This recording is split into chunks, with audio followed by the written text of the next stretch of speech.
We're glad you're listening to the Help My Unbelief podcast, the #1 Christian podcast made for the unbeliever. Hello. Hey. Hello, TikTok land and just wherever else land that we're at right now. Saturday night, 7 p.m., right here live. What do Christians do on Saturday night at 7 p.m.? Well, we're either A, asleep, or we're watching The Chosen. That's it. That's all we do. What do you do on Saturday night normally? I really could watch The Chosen 24/7. Really? Yeah. I really like the format that they put together. You enjoy it that much, huh? I do. Okay. So this is a live stream of the Help My Unbelief podcast. For those of you that watch the Help My Unbelief podcast, we're going to just do a normal podcast and we're going to do it live right here. We will interact with your comments. So if you can see this, we will interact with your comments. And normally we don't, but we will interact with your comments tonight. So if you want to comment, just comment. We do have an unbeliever slated, an atheist slated to come on tonight, and so we will have an atheist come on later on tonight. But we'll go from there. What we did have a topic, right? Coco, did we have a topic? Okay, topic is it okay for Christians to celebrate Halloween? Is it okay for Christians to celebrate Halloween? Any Christians that are in here, type in the comments whether it's okay. Larry, I want to get your point of view. As the world celebrates Halloween, I believe not. I used to not think that way. I mean, I grew up celebrating it, dressing up, and even at our churches that I grew up going to, we celebrated Halloween. But we didn't call it anything differently. Now they call it trunk and treat, and I see the need for the interaction with the community. But the dressing up like the boogeyman and stuff, I think that's wrong now. Yeah. I have a less than most people's secular viewpoint on things. That makes sense. Yeah. So here, does the trunk or treat thing we do, does that make you uncomfortable at all? Does it make you feel weird at all? Seeing like all the costumes and stuff in the parking lot, does that make you uncomfortable at all? Well, not if they're non-scary or, dressing up like big biblical characters or Farmer and Adele or, kind of stuff like that. But it's when we overshadow a little bit, you know what I mean? Of course, we're inviting the world in here, and the world's going to do what they think is right. Yeah. But I can't, listen, I'm not here to judge other people. Yeah. I'm not here to question other people on that. It's each individual has their own personal life. I come as me. I do come here. I visit with people. I get to know them. I invite them to church. Yeah. And it's an opportunity for us to reach out to the community in a larger way, just like the egg hunt. We are not to celebrate like the world on those type of things. And this is all my opinion, so I can give it to you. This is how I believe now. I didn't used to believe this way. I was one of the first when the Bricktown Haunted House opened up, the very first year, I worked there. Oh, really? I loved scaring people. Dude, you'd be good at that. I was a very good mummy. Oh, yeah. I made my own outfit, and did my own makeup and stuff, and I literally enjoyed walking up behind people in line and tapping them on the shoulder, and they'd turn around and see me. You don't think you wouldn't do that now? No. Yeah. No, I think that now that I have had the scales, and I know that you don't like this term much, but the scales removed from my eyes, or the different layers of my spiritual eyes, not my physical eyes, but my spiritual eyes, I don't want to be mistaken as the world in any form or fashion. I don't mind you saying that, right? I just don't like it when you tell unbelievers that. Well, but you're right, and they don't understand what I mean. Yeah. Okay. They take it as offensive. When we talk about scales off your eyes, we talk about it, but if you don't understand spiritual, then what you're seeing or what you're hearing is off your physical eyes. Do you know what it is? Like, it's one thing that I've kind of been observing about the unbeliever community and the believer community is one thing I've noticed is it's almost like you're saying, I've got something that you don't have, na boo boo type of thing. Like Christians are going, I've got something you have, or you're being fooled, you're being tricked, which at the end of the day, that's kind of what we believe, but it can be offensive because we're all like humans. How can it be offensive in all honesty when if you have knowledge that I do not have about roofing? And yet I had knowledge on a roofing issue for you. Yeah. But they're not, that kind of blew your mind. But they're not viewing it that way. But I get what you're saying. Your experience is different than mine, and mine is different than yours. Yeah. And if you talk to me about cop stuff, that would be, are you referring to me as an idiot because I don't understand the cop stuff? Yeah. I mean, I can listen to the truth, which comes from my son-in-law and from you. Yeah. I can listen to the truth of the cop world, which is quite different than what you see on TV. But do I have an understanding of it? No, I've never had to barge in the door with the threat of somebody shooting me in the chest. You can get a pretty good understanding of what being a cop is like from watching on TV. But I mean, until you're doing it, that's why, like, a lot of times I would watch guys and be like, man, I would have knocked that guy's head off, or I would have done this and I would have done that, and then they get out there and they freeze. Yep. And that's like, man, you really don't know what you would do until you get out there. No. And really, what you do in year 1 and what you do in year 10 are much different. Very much so. Year 1, you hesitate a lot more because you don't want to get sued, and you don't want to, but year 10, you're just trying to go home. So you're going to act quick in that. But the biggest thing is the reason why I don't like those terminologies is because I understand how they're going to take it. Does that make sense? And I'm trying to bridge that. I'm trying to bridge that gap and try to keep the communication issue because I believe the same thing as you do. You know what I mean? I'm from an older time frame where we weren't, candy wrapped.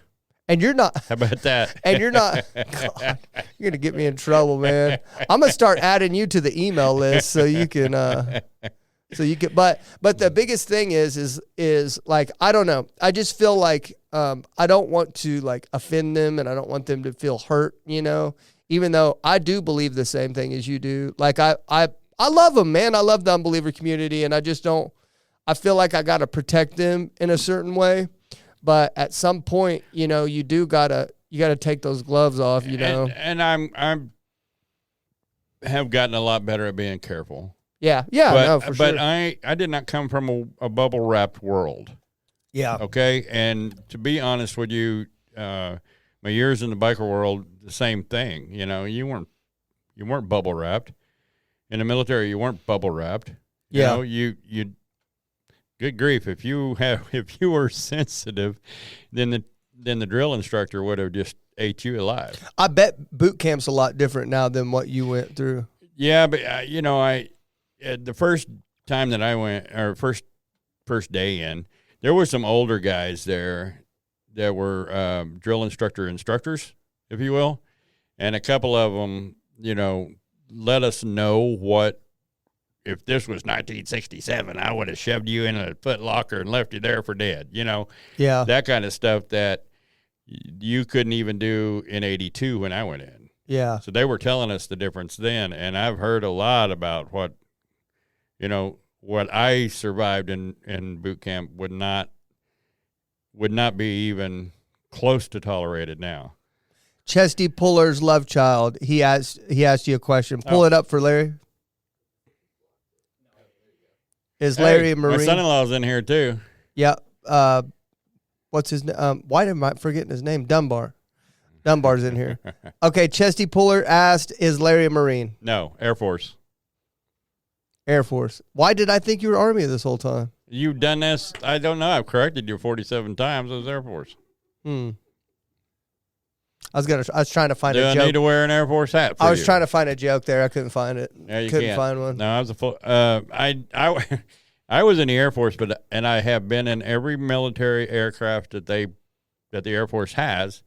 Yet I have never been off the ground in a military aircraft.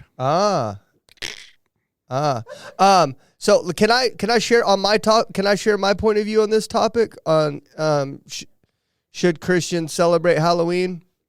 Here's what I like to do when I ask these questions. I always like to.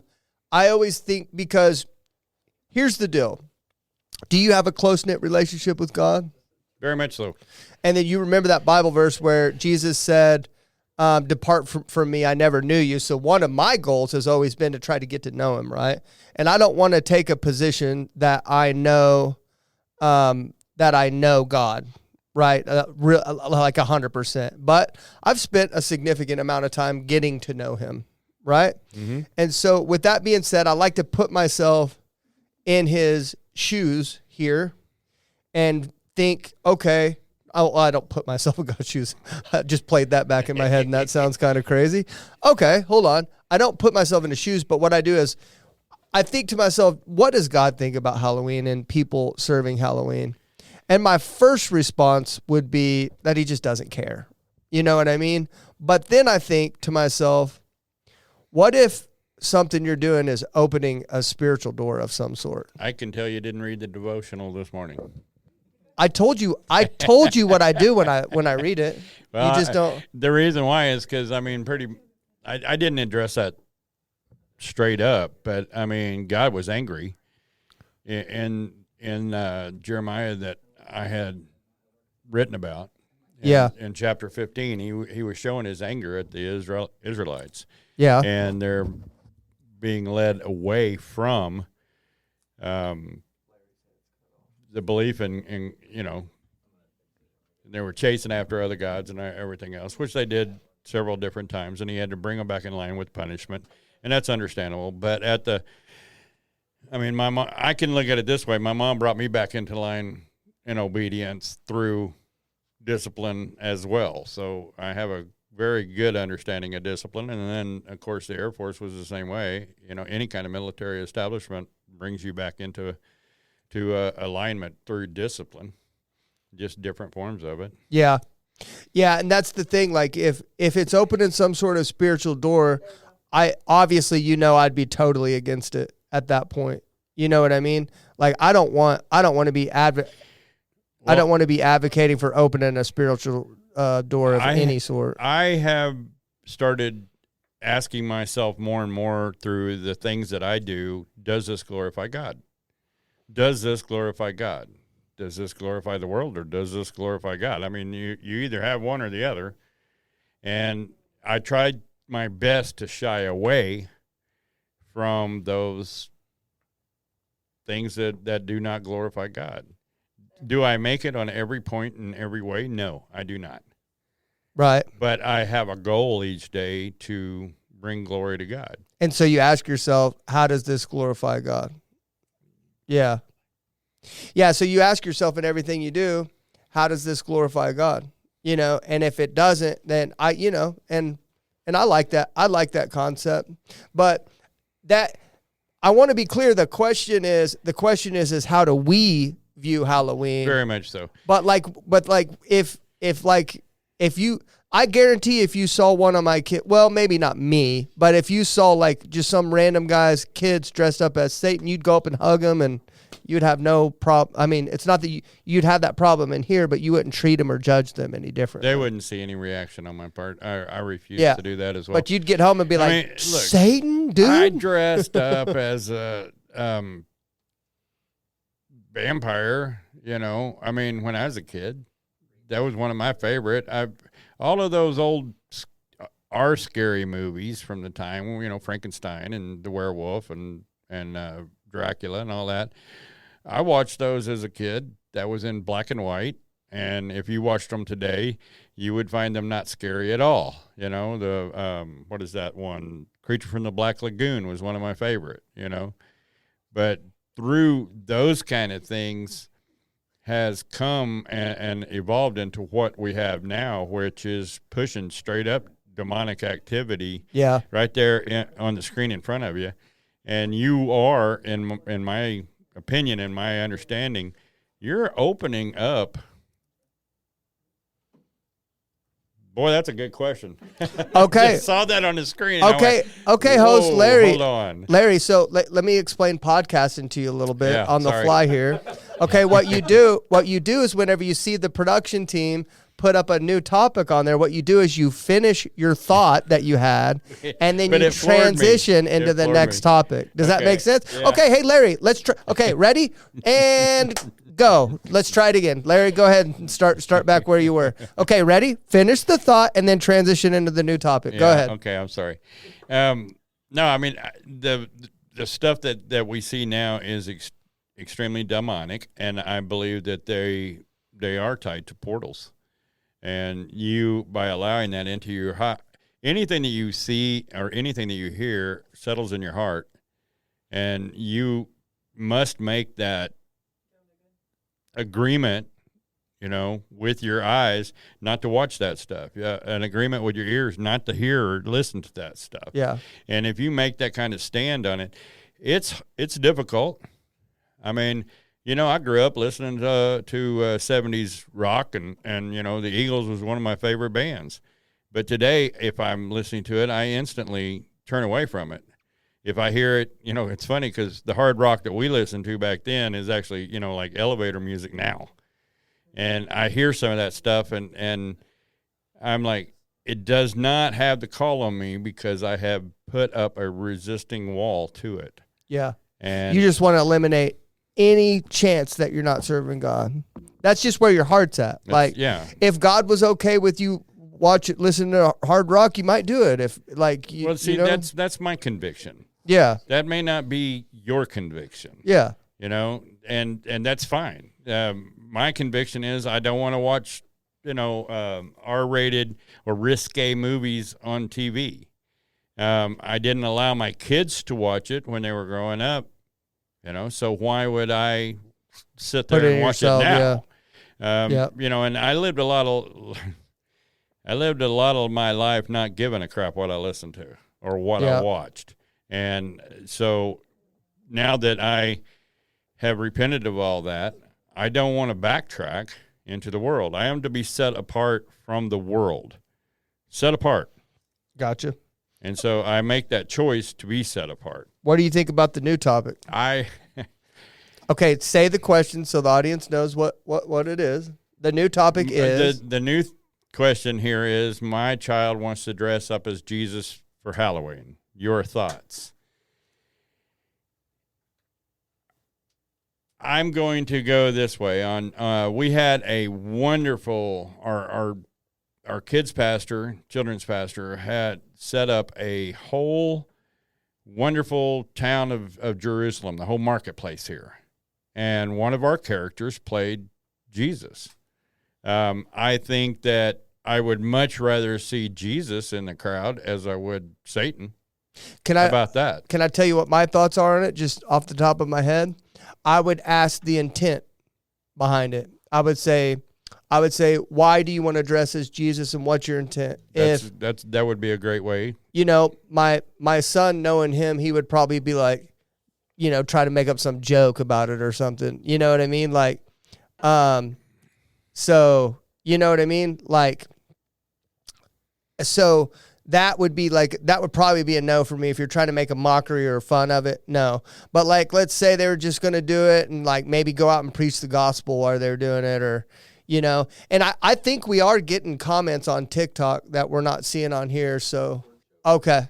Yeah, we'll just try to keep those, because TikTok, I'm so sorry that if we're not getting your comments over to our normal mainframe, we're not trying to ignore you. So we're going to hop over there and look at them every now and then.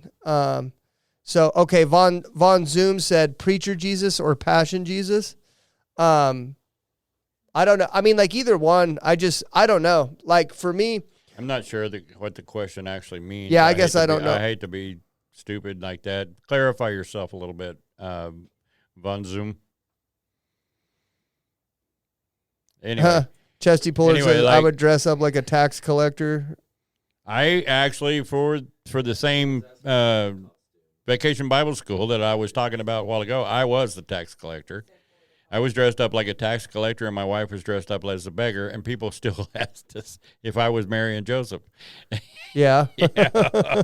And I was like, yeah, no. But given the right circumstance, AJ at that particular time made a perfect Jesus, and we showed on one day it was Palm Sunday, and then on another day it was the Last Supper, and then all of these different scenes played out. You can't play out those scenes without Jesus in them. If your child wants to be Jesus with something worldly, like some of these movie stars do, where they're actually truthfully blaspheming Jesus in that, then I would be totally against it and probably not very comfortable around it in any form or fashion. Yeah, I think like even more like than dressing up as something demonic or Satan, someone dressing up to blaspheme Jesus, that would make me more like, I wouldn't be uncomfortable around demonic costumes at all. But if you were like blaspheming God, I'd be like, whoa, Well, man. if it's openly, then you can't. I'd be Googling, how far does lightning strike travel? I'm kidding. Well, just watch 911. You can find that out. Yeah. Coco, have you ever went to a James call that says, someone's been "Hello, Danny." struck by lightning? James says, yes, very correct. What was correct? He was probably just interacting with the content. So, Okay. huh? Way earlier, yeah. Yeah, right. Well, I know, but he knows that I wasn't. That's like a guy that hears something in the living room and goes, huh? 30 minutes later. Nothing, Dad. Everything's fine. What? Yeah, it kind of goes there, doesn't it? Uh-huh. What, we got another topic, or we could probably get to our guest here pretty soon. Okay, I'm gonna send. I'm sorry. Are you in my email? Okay, so if you'll scroll down, hold on, I'll tell you his. By the email. way, I sent messenger to everybody in my contact list. so some of them will be showing up here, and some of them already, James said, "I hear you just fine." Thank you, James. I don't want to put his email address out over the mic, so I'm just going to copy this, and then I'm going to text message you, William. That way you can send it to him. I'm sure he wouldn't mind. I mean, there's only like 20 people in here, but and most of them are my family here. Eric, what's up? There's my friend Eric. I haven't heard from you in a while, Eric.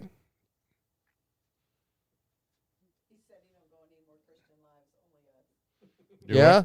He said what? Praise the Lord. You don't go on Christian Lives, just us. He said he doesn't go on Christian Lives anymore, just ours. He used to come on and do the Bible study. Yeah. He says he says he only does ours now because Christians are mean. Well, he knows we're not mean. I send him a text every morning. Make sure if you're watching right now to hit that like button and share it out to your friends on your feed, to your family, repost it.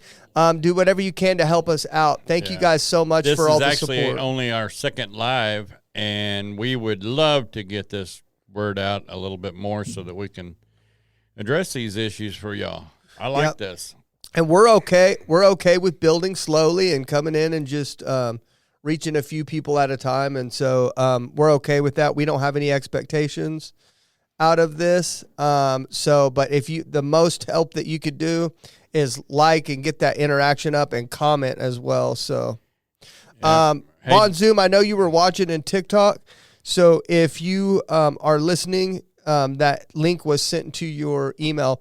Also, if you are interested in talking to us, you can email us at info@helpmyunbelief.org. The email is right below there. We will send you just like a Zoom link. You don't have to download anything at all. a Zoom link, and it'll take you to a place to where you could either talk with us audio only, or you could even do with video like Von Zoom's fixing to do. So I think he's in here. So we have Von Zoom, which I believe is an atheist, but I'm gonna let him describe what he is, and we're gonna have a chat with him real quick. So let's get to him, Von Zoom. Throw up a lower third for him.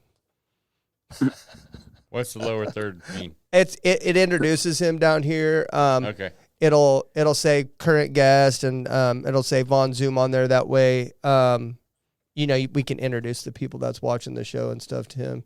And you could put you said agnostic atheist, right? Yes. Put up that as well, agnostic atheist. That way people can know who we're talking to. Well, thank you, Von Zoom, for coming on. You are our second live guest. Oh, and thank so you. we're still working out all the bugs, so kind of work. Oh, with good. us I'm a little happy. bit. I'm happy to be here, guys. I'm really happy to be here. Okay, I'm going to describe just a little bit how the show goes. I don't know if you've watched any of the episodes. I watched a couple clips of you guys in Misfit Amish. So. Oh, nice. Okay, so we are a non-debate platform. Honestly, I've watched some of your stuff, and you'd probably bend me over and spank me if we did get in a debate. So all we're doing is we're just discussing, getting some of your history and stuff like that, and then maybe discussing some things that you think and stuff that we think, and maybe go back and forth in that way. But we want to stay as far away from debating as we can. Of course. And I'm going to read a mission statement to you real quick, our mission statement.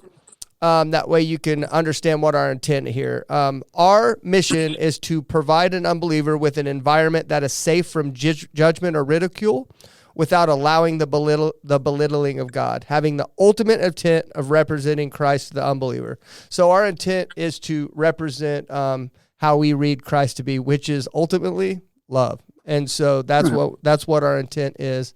So thank you for coming on, man. I've actually been talking to you for a little while. I've been promising to get you on, and I've been wanting to save you. I knew you'd be reliable, so I've been wanting to save the reliable people for the lives. So thank you for taking your time out. We don't take it lightly, but we already asked you. You're an agnostic atheist. What's your history? Do you have a Christian history? Yeah, I was a believer for over 20 years. I got saved when I was 14 at the show at the theater showing of Passion of the Christ.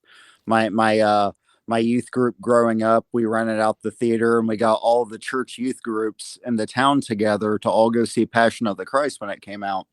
When I was in 8th grade at the time, and I was raised Methodist with another family. I met this girl at school, and I went to church with her family on Sundays. My parents weren't religious, but they raised me around religion, so I was always around it. But I mostly went to a non-denominational church in high school. It's called the Vineyard Church. I'm trying to think of how to describe it. It's Pentecostal like, but it's more evangelical than anything. It's just about really going out there, doing the work, and being raised Methodist. That was actually a nice transition because of the charity work. If you're raised Methodist, you do a lot of charity work. So you liked the switch from like a more Methodist to more of a Pentecostal. You liked that switch? So what the switch did for me is it was less traditional in like the sermon setup and the church service. I liked a more relaxed approach to a church service because I thought being very, very Structured. strict and super organized, like it really took the spiritual part out of it for me for some reason, when it felt so controlled and just did not feel natural. So it was so the church that we changed to had a church service for every single age group. So like the high schoolers were in a high school church service, middle schoolers in a middle school, adults in an adult. Because if you went to the adult, he talked about grown up stuff, very grown up stuff, and Pastor Rich did not beat around the bush with that stuff. And I actually really appreciated that, because if you were in high school, you could go, but he would give you everybody fair warning before you talked about something, uncomfortable. And, but it was, towards the end of high school, I had a falling out with Faith for the first time. I had joined the Army my junior year of high school, and between probably experiencing depression for the first time and a lot of romantic issues in high school, it was just, I had just a spiritual falling out. I got into LaVeyan Satanism for a little bit, a lot of like Which is atheistic Satanists? Yes, correct? atheistic Satanism. Yeah. Okay. I was all about, at the time, I was very I liked the theatrics of it. That's what I really liked. I liked the aesthetic. Like, looking back, that's all it really was. I really liked how it looked. I liked I had all of Anton LaVey's books at one point when I was in Texas for training. I had bought all of his books at the bookstore that was in town, because this bookstore happened to have them. I'm like, oh crap, they're all here. But there's a lot of weird ideas in that I didn't hang around that idea for that long. It was only maybe at the maximum 2 years. I went into this whole eclectic phase of spirituality. That was like, I believe that there was a God, but it was like, there's something good about each faith. That's something positive, something compassionate, something loving. And that's the unifying message I used to think that most religions had. But it was after I got married and had a couple kids, I got back into faith a lot harder. We went to church as a family unit, did Bible studies during the week. We did the double services on Sunday. I taught adult Sunday school for a while at my church. Towards the end, I was heavily, like, if you go back far enough on my TikTok content, I'm doing Christian apologetics. You go back far enough. Wow, really? Yeah, you can, like, I leave all my videos up because I want people to see the journey. It's just like, it's not about an impression. It's like, I want you to see, like, you can see, like, when I start to deconstruct, when I leave, like, you can see my angry atheist phase I had a couple years ago. Like, well, that's authentic, at least. I respect that. Coco, you did the same thing, didn't you? You still have all your old stuff up there, don't you? Oh, his account's not active. Sorry, I got him in an earpiece here. Y'all can't hear him. But I was curious, because I respect that too, because it's authentic. Like, there was actually, if you scroll back far enough on my account too, I did the same thing where I treated an unbeliever. I got real upset with them and I lashed out. And it was the next day where I was like, man, I just don't feel like this is what God's called me to be like to those people. And I was going to delete it just out of like shame or embarrassment. And I was like, no, I need to leave that up to show people and to show myself of why you shouldn't act like that anymore, So I actually respect that authenticity. I think no matter what position we're in, we need to approach it authentically. You know what I mean? And how old were you when you were a Christian apologist? So I was in my late 20s. So I was 20. I was about 28 when I really started to do it. Like, when we got back into faith, like, we were going through a family death at the time. When you say we, who you? Me and my partner, my wife at the time. Okay. We have a different marriage dynamic now, so we don't say husband and wife. We just say partner. Okay, it's better that way. Gotcha. So, but we just went all in. We went back. Because we had been shopping around for a church for it was almost a couple years up until that point, and it was my wife's aunt that had passed away. And we started watching more faith movies. Like, we were physically uncomfortable going to a church because me and my partner are socially awkward people. So it's like finding the right vibe was hard. So it was like, okay, let's watch a faith movie or something. So we watched, it was the first God's Not Dead. And it was like, yeah. So it was like, we just had this really good night watching the movie. We vibed with the movie really well. The music was really good. Like, we were not, like, I was always working and we were raising our kids. So it was like when it came to like what was mainstream, what was popular, what was Christian sounding, like we had no idea. We were so out of the loop. But like even as an atheist, I still have the Newsboys on my playlist. Like, Do you I'll listen to still, them? oh yeah, like I still like the sound. It's still good music. Like Yeah. I don't have to spiritually vibe with it to like the song. Like, um, but no, it was So but we went. you have fond memories that are still with you of your Christian faith. Oh yeah, 100%. Do Like you I do you miss it? sometimes, yeah, sometimes I do. I what was it? My cousin is, funny enough, where I live right now. He's a preacher at a Methodist church that's not even 5 miles from my house. And it's coincidence. We both grew up like almost 2 hours away from where we live right now. So it's like weird coincidental. Like we're here. Like I take my son to work on Sunday mornings, and I'm always passing his church service that he's starting. And it's like, yeah, I might want to check it out. I haven't been to a service in a while because I watched his sermon on Facebook because he posts them, and he has a positive, loving vibe to the sermon, and it's an actual thought out sermon. The sermons, when me and my partner went back to church, we went back to a missionary Baptist church. It was her family's church. It was very what's the word, conservative. That's how I can describe it. It's just very strict, just a very strict church, but very strict Baptist. Just think a Southern Baptist church, but in a smaller location. Like, but So the on sermon, but the steroids. yeah, so like the Bible study was, or Sunday school was something that was for me going to church more entertaining than the sermon, because my idea was I always have a thirst for knowledge. Like I have to know, and if I don't know, it's really going to bother me. Yeah. Like I have always felt a calling my whole life to teach. So I had volunteered to teach adult Sunday school. I didn't think the deacons were going to take me seriously because I had barely been in the church, like not even a year at that point. Oh, they'll throw you in there. Yeah, I was rusty, but like I rolled with it. I'm like, okay, because like it was like I was in a church where they were King James purist, like you had to read that version and no other version. They had very bad arguments for why they only use that version, Yeah. and it wasn't convincing for me. Like intellectually speaking, like I was a stargazer as a kid. Like I remember seeing the Hale Bopp comet in the late '90s, and I got to see that with my telescope. I don't know either. Larry's looking at me. What is that? Describe that.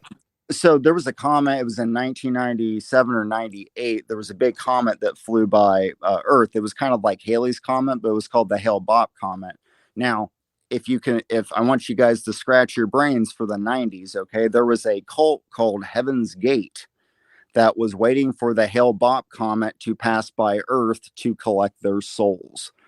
It was a whole thing. So I didn't learn that until a couple years ago, like the exacts of that cult. But I remember seeing the comet, so it was like, oh man, that was dark for some people. But yeah, it was. The people, the church that I was at was they were young Earth people and like very anti-scientific people. And I've always had an analytical mind when it came to that kind of stuff. Hey, Von Zoom.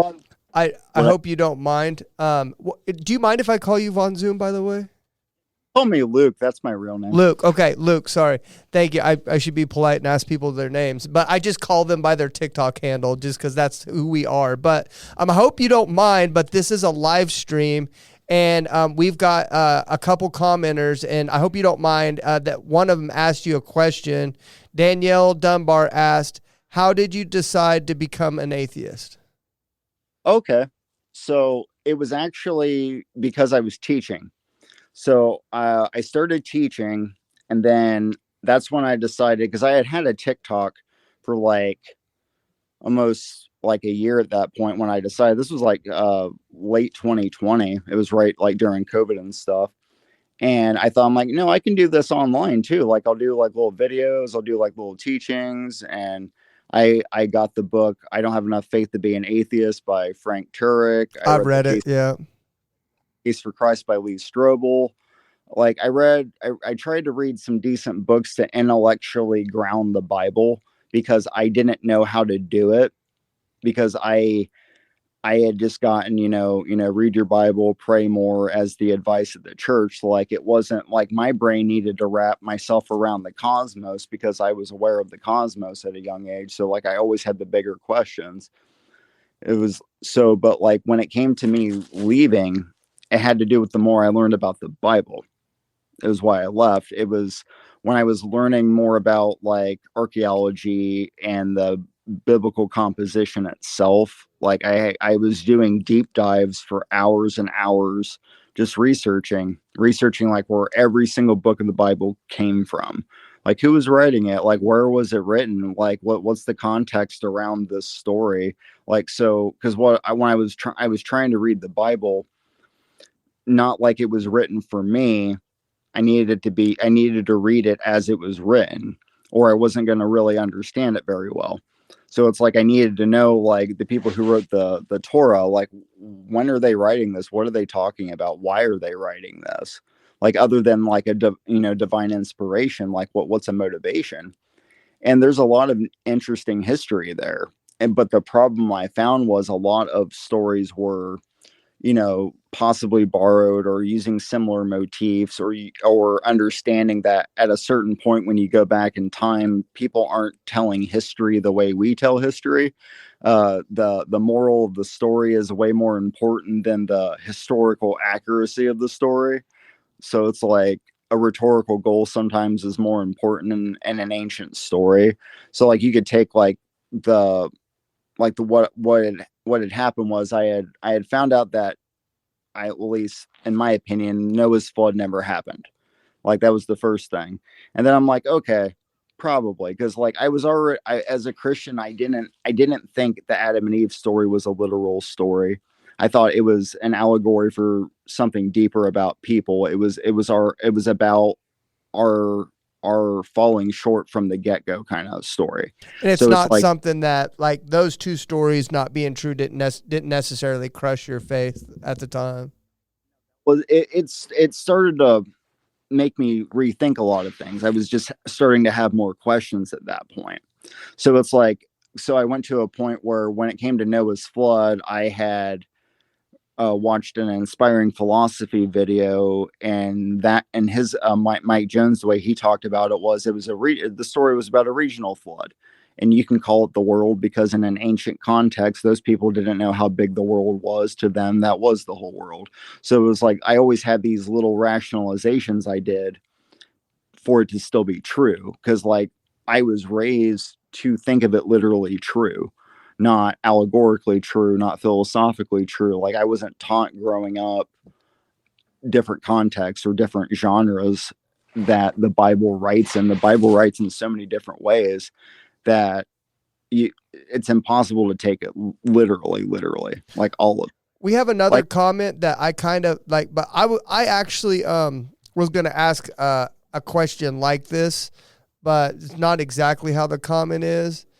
But how was your personal relationship with God? Like, tell me about what your personal relationship with God was like. Did you ever feel him speaking to you when you were, especially when you went to that Pentecostal church? Did you feel him talking to you, interacting with you in your daily life? so I was raised with the idea of the fruit of the Spirit being how you connected with God. So for me, connecting with God had to do with charity. It had to do with helping people. It had to do with interacting with people and talking to people and listening to people. Like I could, like I would, when I would have worship, that would be a lot of my one-on-one time with God. I would pray a lot. I've had anxiety my whole life. So like, talking to Jesus was a big coping mechanism for me. I'm also a child of divorce, so I talked to God a lot as a kid. And it was more, because I always thought that if I'm if I'm showing other people love and I'm showing them what compassion looks like, and just to do it, just to make sure people are doing okay. And I'm not looking, and I wasn't raised to do charity to get into heaven either. It had to do with, that's how you show God love, was by loving your neighbor. That's how you loved God. Fair. Because me, loving God would be weird, because the way I always thought about God being this bigger than creation being, what's me singing a song to him supposed to do? Does he have an ego problem? Is he insecure about his day that he needs me to sing him a praise? He knows he's okay. He's asking, because I always thought God was asking more of me, not me asking more of God. It's like I had to do more. It was like God was, for me, my motivation. It was kind of like a fuel. It was like, the speed, kind of like Um, well, it was a move. sorry. So we have a TikTok comment from Walkants. How do you approach spirituality and religion with your children? Say again. How do you approach spirituality and religion with your children? So um I was open with my children when it came to me leaving faith, and my partner was too. And uh, my son has an interest in the Norse gods. My daughter has an interest in witchcraft. My youngest daughter isn't interested in spirituality, but they know what it is. They got the entire conservative youth church experience. I mean, they even did the Bible work stuff at school. They did this thing called LifeWise. They would get to leave school for a little bit during the day and go learn Bible stuff and church stuff. But it actually scared them a lot. It scared my daughters a lot. This idea of God actually frightened them, and it had nothing to do with how I describe God. It was no different than how we were described God as a kid. But telling, a Gen Z or a Gen Alpha kid that there's a dude that's constantly Big Brother watching you, that scares them. Like that whole concept of God seeing everything, like, scares them. But What's they your like it. what's your view on Christianity now? Like, do you see yourself ever going back? I've kept a lot of it with me. There's a lot of, like, the Sermon on the Mount, I still think is one of the, like, if it wasn't a literal story, it's one of the best, love letters to humanity you can write, and best way to, like, think about other people with respect and love. And I still think it's great. I still use the Sermon on the Mount in my day-to-day life. It's like I don't hold anger against my brother because it's a toxic feeling. Like the sermon on, like, looking at your brother with anger, you've already committed murder in your heart. Yeah, that's true. It's like, you might as well, if you want it to keep brewing, you can just give into that. But the whole I always took that as Jesus talking about self-control and understanding what a lack of self-control does to you. And that is still true, even if, Christianity is not true as a whole. Like, for me, if it's not, like, that is still true. Like And that. But it's yeah. so like, what about I'm sure, like, I have done enough interviews with unbelievers now that I know how you're going to answer this. And I've thought about this in private and stuff like this, but, I would imagine the fear of hell. Like, let's do the two part. Because in Christianity, that, Jesus claims to be the only way to heaven. You know that Bible verse where he says, I am the way, the truth, and the light. No one goes to the Father except through me. And I'm sure you've read that Bible verse a million times. You've crossed it over. And then when you decide to leave there, you've got to deconstruct that and the idea of hell first, or you cannot comfortably walk away from it. I have never, sorry. I have interviewed people that's like, I believe hell's real and I believe I'm going there and I believe it's eternal destruction. I don't care. I don't want to be there with God. I've met people I have interviewed people that have said that. So go ahead. Mine's a little different, actually. So when we went back to my wife's family's church, they were all about talking about, burning in hell. Like that was their mantra. Said that so much that filled it in. Like that was their imagery of hell was, fiery torture. So one of the first things I actually did, this was even before I started to do the teaching part, was I deconstructed the idea of hell because there was something very toxic about that idea. There was something wrong about that for me. It didn't feel right. It wasn't me thinking, ooh, that's unfair and I'm triggered. No, that just seems wrong. Like that seems like too simple of a reading of whatever scripture's actually saying. So I had to understand what hell was, where the idea of hell came from. So like that was a lot of the things I did research on. Like this concept of hell that we have now is third or fourth century. It's old. It's younger than like the Gospels per se. Like it's not an idea that's ironclad like during the time of the Gospels, but the idea of what the imagery when Jesus talks about Gehenna, this is a idea of like, hey, if you keep going down this path, you're going to go to like where Gehenna was where the child sacrifices to Molech happened in the Old Testament. Like he's talking about like, hey, if you keep down a path, you're on a path of self-destruction pretty much. Now you could take that literally and take that spiritually, like you're going to be on a path of destruction in the afterlife after, you pass from this one. Like that's your punishment because that's what you want. You want the path of destruction. But for me, it was always about an atmosphere that you create yourself. That's what I ended up viewing hell as. So I always had to take the idea of like, what do you got? I can see you pointing at me. How do you say a concept that you create yourself? What does that mean exactly? Because to be honest with you, a lot of what you've said is exactly along the line of what my brother said. And, deconstruct is a new word, and I'm an old man, and my brother is close to my age. So when he walked away from the church, it wasn't called deconstructing. It was called just, I can't phantom this as what I've been taught my whole life. Well, so for me, deconstruction, and I found the word because the people at my church never made a point to ask questions, just ask questions in general. That's all deconstruction really actually is. It's not a path to leaving faith. And I don't even like that that's the reputation that word has. I think that that's terrible. Well, I'm sorry, but that's the only concept that I've heard it in, since we've been doing the podcast and, we have quote unquote deconstructionists, and that's kind of how they explain it. They've gotten so much knowledge from studying the Bible that they no longer find it, what word am I trying to use? Reliable or whatever. Not reliable, but relatable. Okay.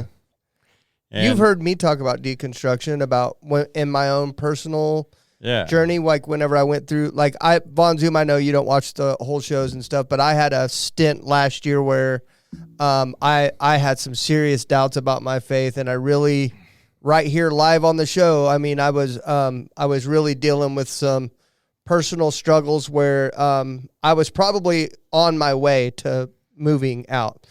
And I used the word deconstruction in there because I think I everybody has to deconstruct. If you didn't do church properly in the right way, you can still be a Christian and deconstruct. You probably had to deconstruct some ideas from your youth and stuff like that. I use a little bit different terminology. I mean, myself, I had to lose some of the baggage. You don't like the word deconstruction, rules and huh? Well, to me, deconstruction is that. It can actually be applied to anything. If I build something and then I tear it apart, then I have deconstructed what I constructed. Mm-hmm. That's my mentality, my understanding of the word. So certain words that we use nowadays to mean what they currently mean sometimes just escape my thought process, to be honest with you. And that particular word is a one of those trigger words, I guess. Yeah, for Larry. For me, you gotta understand Larry's kind of like your more old school Pentecostal. When we first started doing this show, this is very difficult for him because like Larry's like Peter. He doesn't like hearing bad things about God. And he's got his sword sharpened and he's ready to chop people's ears off, And so whenever he hears that word deconstruction, he you know what I mean? It triggers something in him, like that. What like I use my definition there, and I'm not trying to be rude. Please don't misunderstand me.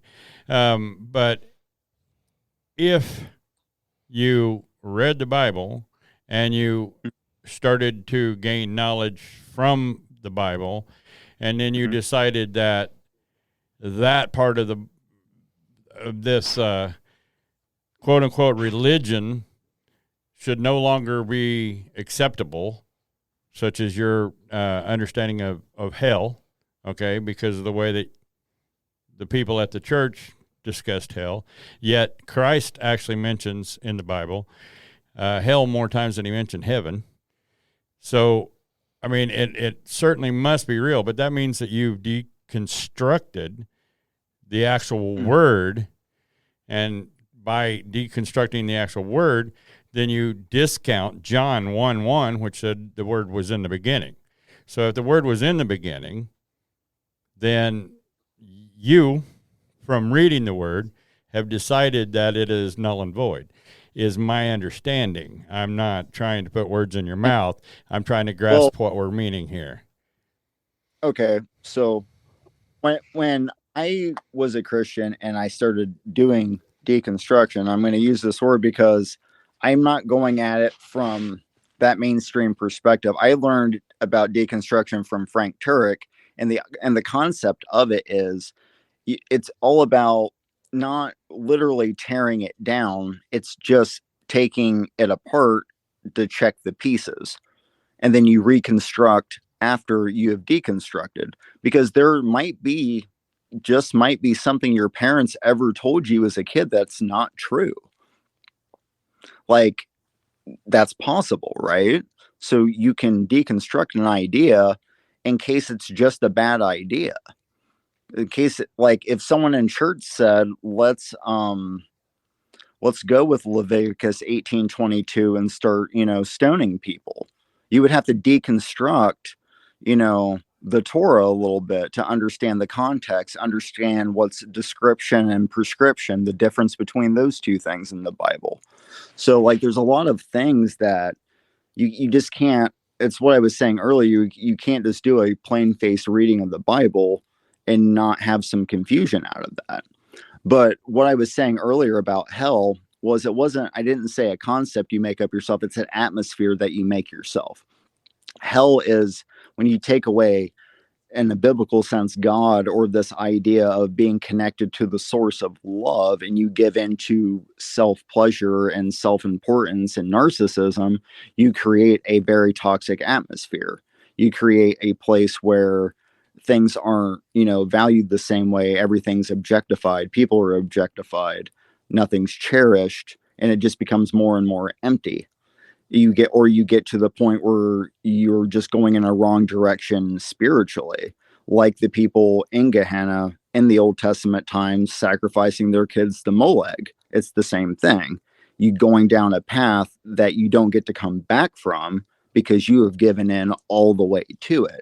So I always thought, if the idea was, if you don't want God in the afterlife, you're not going to want him in this life. So what hell becomes is, hell is what life is like without God while you're alive. And I would imagine you wouldn't exist after you die, because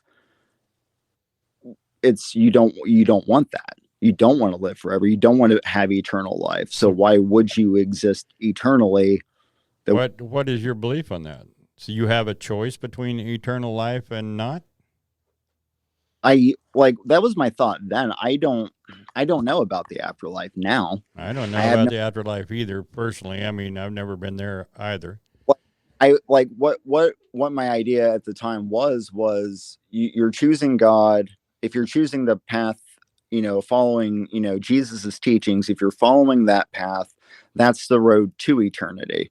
Like I always thought of eternal life, and like when it's your mortal life, that's, a life full of compassion, full of love. That's what that feeling is supposed to be, and it just keeps going even after you pass. But if I'm a believer and I don't want that, like say I actually leave and I say I don't want that, then eternity after I pass, I should cease existing. That would be the punishment, I would imagine. If God was going to do that, it would be I would burn myself out in life, and when I pass, I annihilate. That would make the most sense. That would be, That would I make would the say, most sense to you, right? it would be more just than eternal torture forever for something that's not eternal. Like it's the idea of infinite punishment for a finite crime kind of thing. Like logically, it doesn't follow. It wouldn't make sense for God to do that. If Jesus pays the penalty for sin, it's paid for.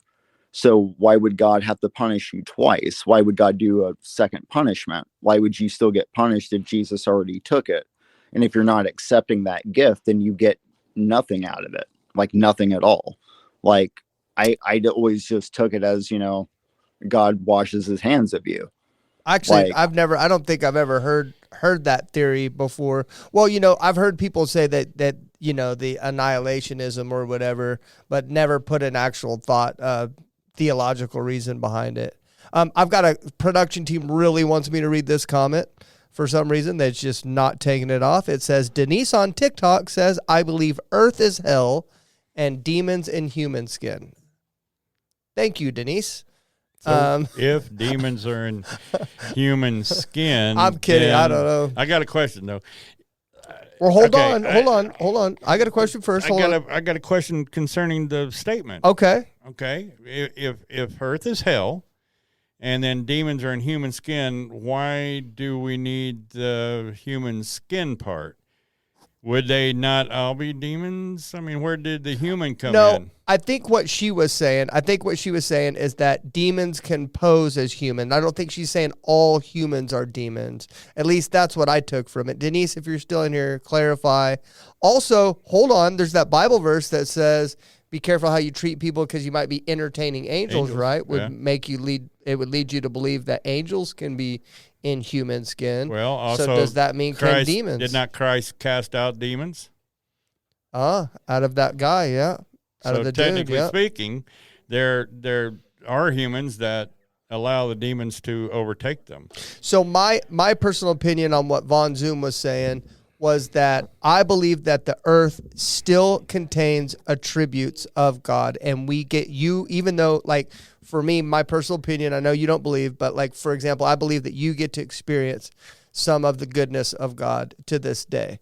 And then whenever we pass away, if we die without Jesus, then we go to a place that is completely null and void of any attributes of God whatsoever.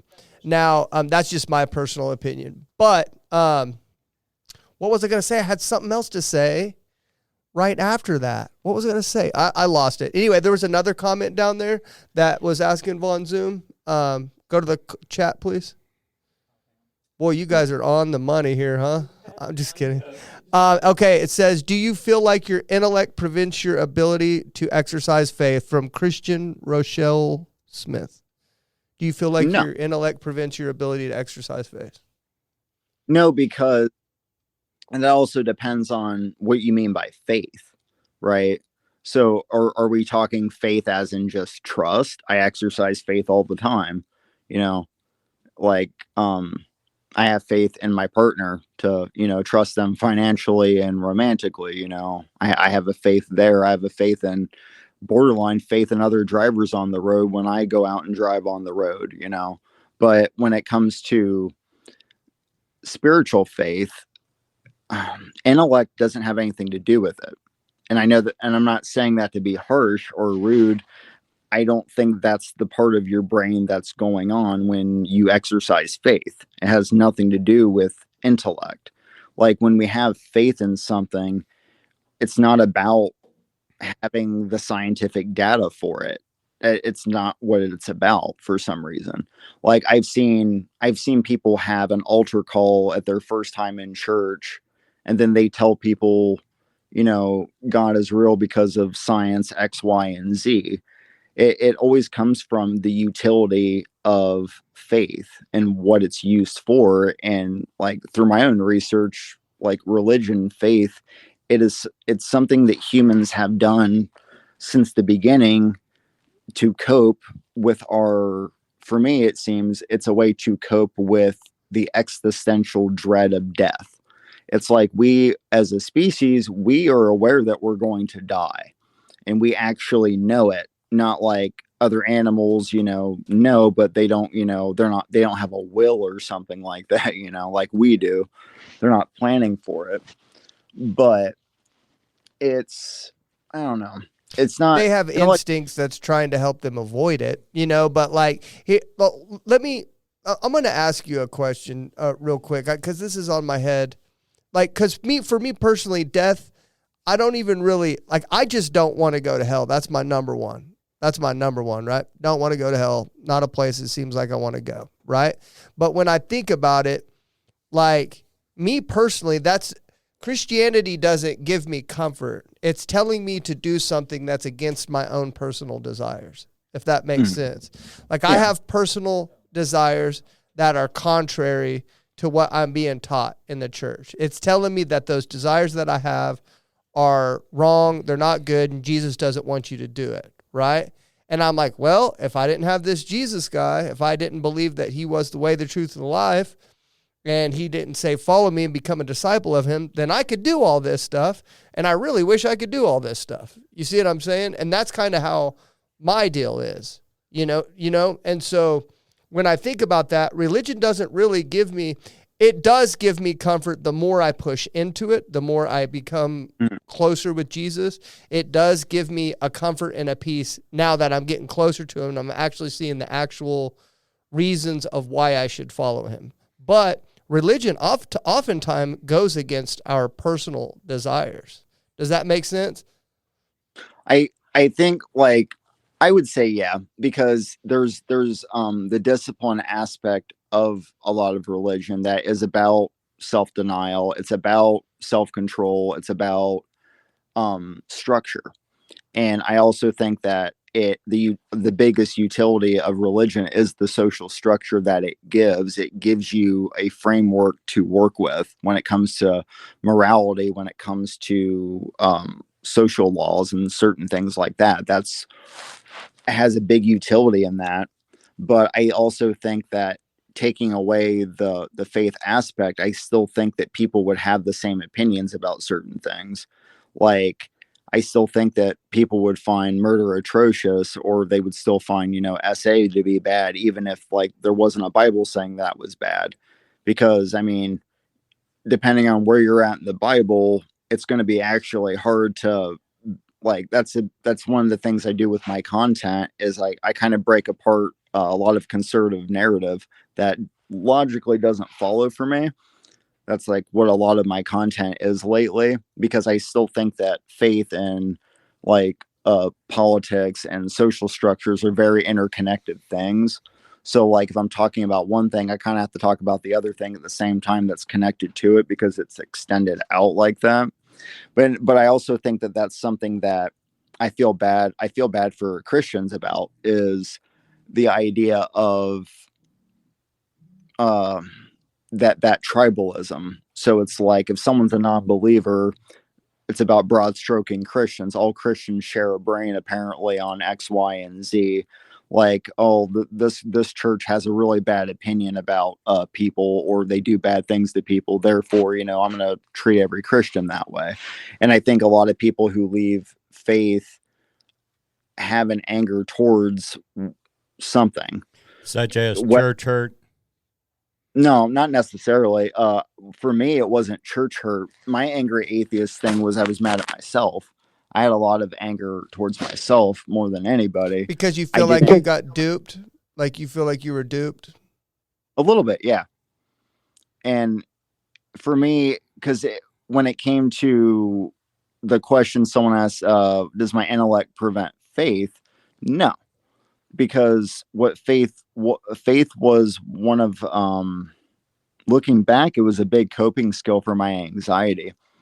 Like I'm still going to therapy. I'm still doing my medicine treatments and stuff, like to deal with my anxiety and depression still. And it's not the same. It's not the same as when I had faith. Like I can physically, mentally, emotionally feel the difference. Like it is not the same. Sorry, go ahead. I got a question for you. I have ADD, and whenever a question pops in my head, I gotta get it out there. You gotta just pop it, man. It's fun. Okay, so do you remember what the parable of the sower is? The what? The parable of the sower. No, I don't remember that one. Okay. I'm going to remind you because I talk about this a lot. You remember Jesus spoke in parables and stuff like that, and this one's called the parable of the sower. And the parable of the sower, I won't tell you the whole parable of the sower. You can read it whenever you get off here or whatever. But it's basically there's this concept in the parable of the sower that a seed gets planted, and some seeds fall on rock, some seeds fall on shallow soil, and some seeds fall on good soil. And that there's going to be some sort of enemy essentially that comes and tries to uproot these seeds as they're planted, and that only the seeds that are planted in good soil will last, and the enemy won't be able to pull them up, or a crow or whatever it was. I can't remember what it was. I'd have to read it again. Okay, so when I look at that, that tells me that there is an enemy that goes against our beliefs. And that's been very true for me, especially since I've gotten in ministry. There's something obviously in the spiritual world. And I say obvious because it's obvious for me. It's one of the things that Coco really leaned into. He saw the spiritual attacks in his life whenever he started in ministry. It's that was evidence for him. And I say that because everybody views evidence differently. And so it was evidence for him, and you may not think it's evidence, but he did. Does that make sense? Of course. And so this tells me that there's this enemy that's constantly trying to uproot what those seeds that God has planted in your life. Now you say you were mad at yourself that you were duped over Christianity. What if, just entertain the thought with me, what if that you're getting duped by Satan, by an enemy that's trying to keep you from a calling or purpose that you have on your life that God has placed there? Entertain that thought with me. It's hard to entertain that thought only because I never viewed the devil that way. That was never my opinion growing up about the devil. My church, my Methodist church, didn't teach that about Satan at all. That they weren't sensationalists like that, and that's just not how they taught it, because you were responsible for your actions. They were very Torah about cause and effect and who was responsible for what. Me too, by the way. I just wanted to say that, get that out there. I believe, and I'll even be an extremist in this and say that I don't think Satan has ever made me do any one thing one time ever.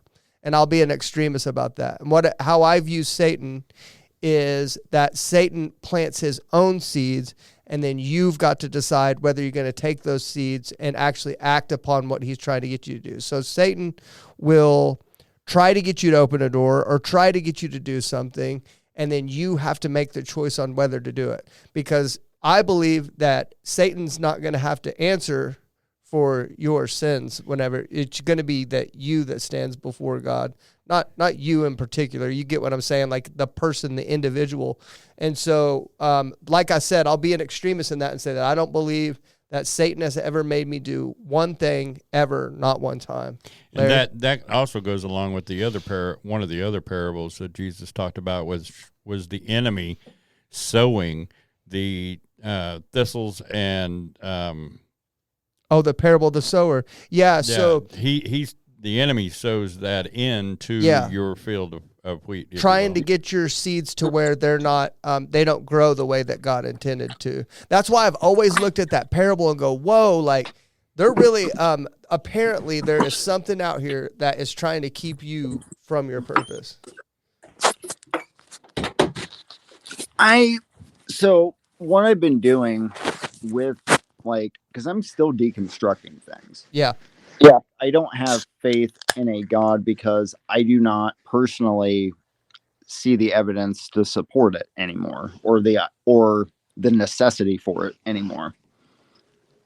But I understand why people do, but I still want to understand the Bible. I still have a interest in those things, in the history, in the context, and like, because there's just so much history in the Bible, like the time periods that they're talking about, the time periods that they were actually written in are just as interesting as the time periods that they're talking about.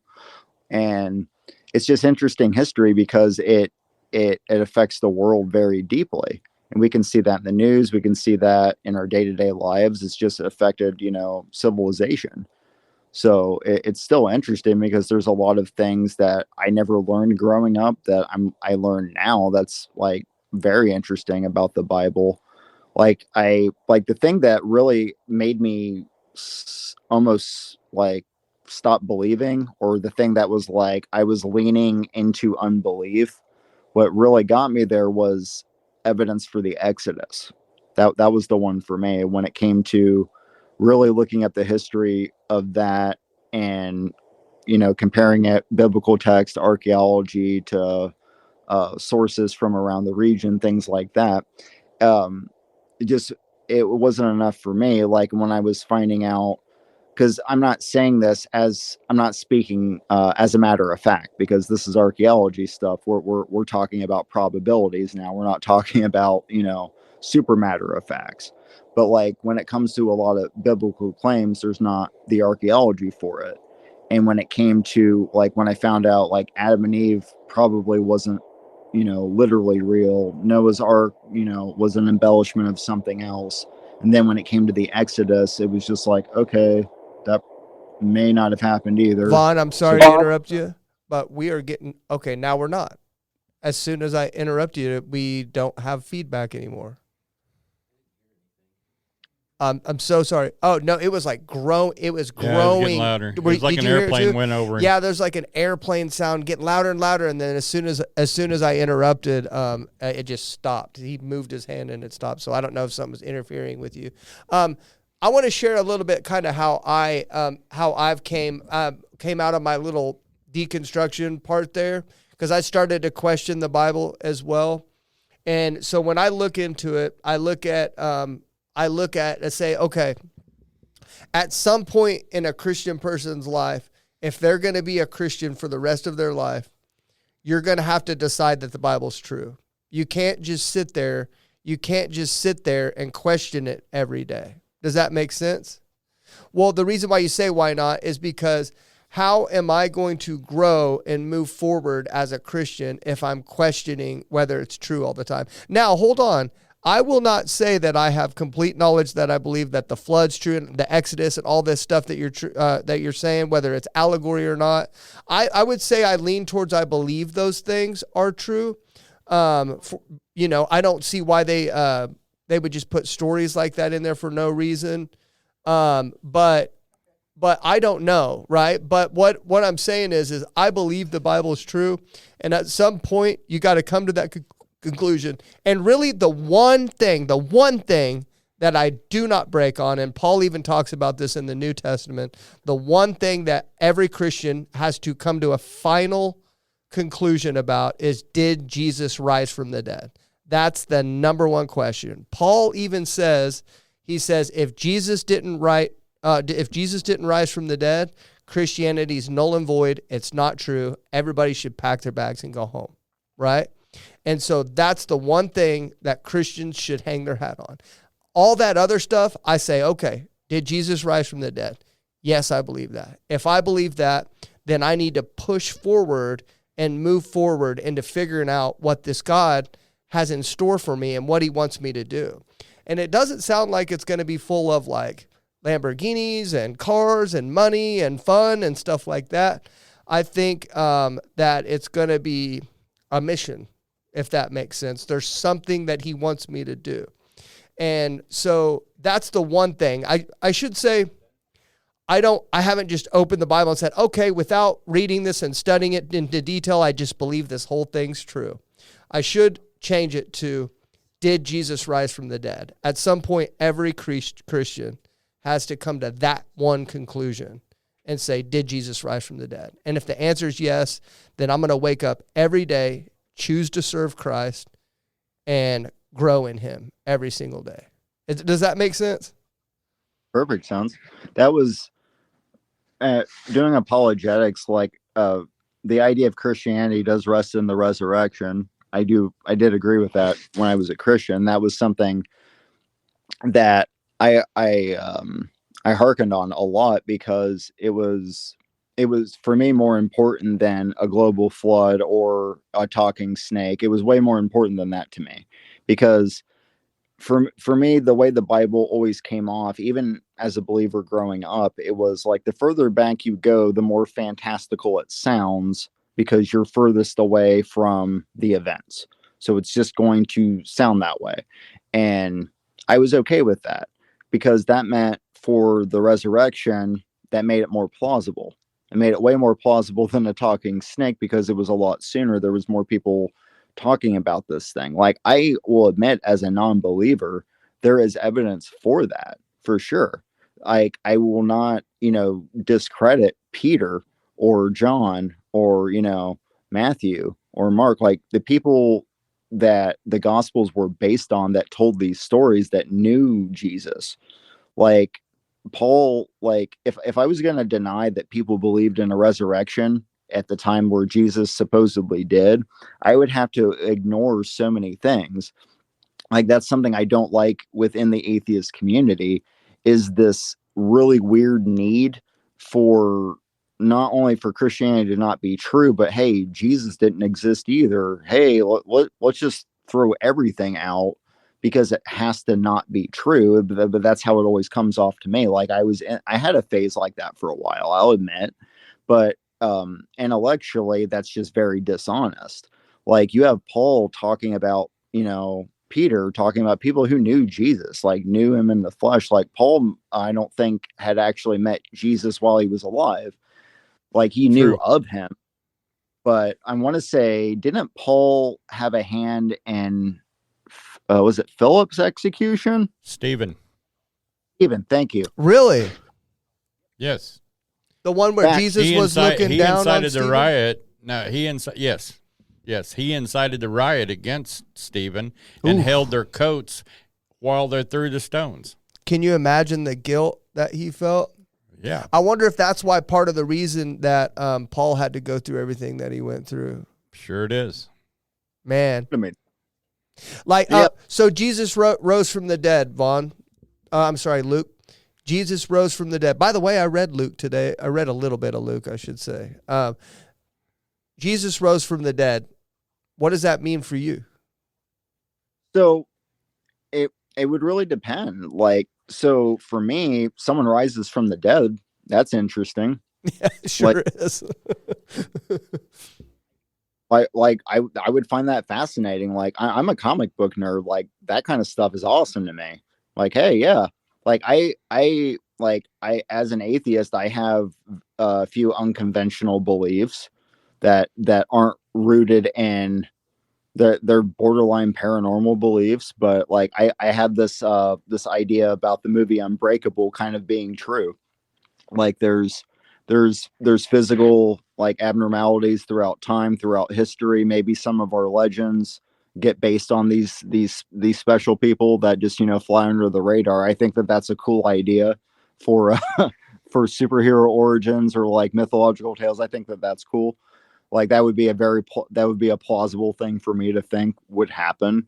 But what the resurrection would mean, it would really depend on Jesus's mission. And if the resurrection is completely real, if these attestations from people actually line up? If this actually happened, was there an empty tomb? Did he appear for 40 days performing miracles? Was there a conversation with Thomas? Like all those things, if all that's true, then I still wonder what the mission is. Like, is Jesus here for me? Is Jesus dying just for the Jews? Is he just the Messiah for them? Is he the Messiah for the whole world? Like my issue starts where we have a lot of gaps in time and the storytelling. Like I have no problem in thinking that people believe Jesus came back or people even saw him. Like I'll even throw that one in there. I fully believe that Paul saw Jesus and the way that he says that he described it. Because me as a non-believer, I would have to discount all my conversations with Jesus at the same time. Like I can say as a non-believer, I used to have a relationship with Jesus. I used to talk to Jesus every day. You know, I had a prayer journal. Like it was just as real as me talking to you right now, and that's how real it was for me. So like when people have these spiritual moments, those are things that you cannot discredit and you can't invalidate that. So like Paul having, you know, if Paul's story on the road to Damascus is a true story, then hey, that's a real experience for him. He, you know, he saw Jesus, he got a mission, and he clearly fulfilled a mission. Like he spent the rest of his life, you know, spreading that around everywhere. Did I never remember, did Paul ever make it to Spain? Remember Paul wanted to go to Spain. I don't think there's any accounts of it. I don't think there's Didn't he any make it to accounts. Macedonia? I don't Is remember. not Macedonia in Spain? Mm-mm. Okay. Macedonia is I don't know why. I don't know why this is. He cut you off. I didn't hear you say it again. Oh, I'm sorry. No, I need to hear it. Macedonia is right above Greece. Okay. All right. Thank you. Just a theory. Just your theory. What do you think the thorn in Paul's side was? Do you know what I'm talking about? Paul asked God to remove a thorn from his side 3 times, and God responded with, "My grace is sufficient." And I just figured somebody that had a relationship or had studied the Bible had a theory on it. I've just every Christian, every person has a theory on it. So, No, I actually used to have a very specific thought about this. This had to do with guilt. The thorn in the side is guilt. okay, yeah, The thorn in the side had to do with you're saved by, you know, the grace of God. So you're wanting. I think a lot of people when they you know get saved or they commit their lives to Jesus, they're expecting a really weird transformation to happen. I think they have these. It's like, you know, fireworks and magic going on for some reason, but there's still work you need to do on yourself. Amen. Not about like, oh, I got baptized and I come up, you know, a new body and therefore everything's great. And I it's not like any of my actions haven't happened up until this point. I'm still like Paul. I can imagine if Paul had a hand in Stephen dying, a thorn in his side would be a guilty conscience. It's like, even if you're saved by God, like there was still things I felt bad about all the time. yeah. Like I back in the bad things I would do and just have a guilt about it. It's natural and it's not something God will take away from you. Like, and as a Christian, I never thought God would take it away. It's like, no, why would God do that? It's kind of like spiritual scars, huh? So you'll remember. Need to remember the pain. You have to remember, like how you were saying earlier, you left that video of you up because you needed to see that. That's a thorn. Something that you need to remember, you need to feel that might be uncomfortable to watch no matter how many times you watch it, but you need that because it keeps you humble. The thorn would keep you humble. That's how I always took it. Yeah. Because I heard it was a Mel Gibson line about sobriety, about hugging the cactus. And it was about, you have to sometimes, it's about embracing the ugly side of yourself to understand where you came from, to understand what you are not anymore. It's like what you're trying not to be. It's, you know, it's something uncomfortable about yourself. But I never thought that God was supposed to remove that. because that's why God said my grace is enough for you. I'm like, well, yeah, you got to live with that, not God. He didn't make your choices. So Yeah. it's like that's so. Okay. Before we go to the rounds, do we have any stray comments that we have? I would like No? to address Danny's one comment there. Okay. The larger one there. So you up top there, that one. Yes, please. Oh, and I forgot to address that. Yeah. So the more you read the word, you really didn't find God in the middle of each story speaking to you personally? No, I was not taught to read the Bible that way. No. Why? I mean, well, I guess you can't answer that question. If you weren't taught, you weren't taught. The way that I read it. Why I was taught that way. The reason was because if you're reading the Bible, right, and you're reading a story about Jesus, or you're reading a story about Moses or something, the way I was taught was you're not supposed to interject yourself in the story because that didn't happen to you. May I ask you, by the Methodist or by the Baptist that you spoke about earlier, or the Pentecostals? Which one was it?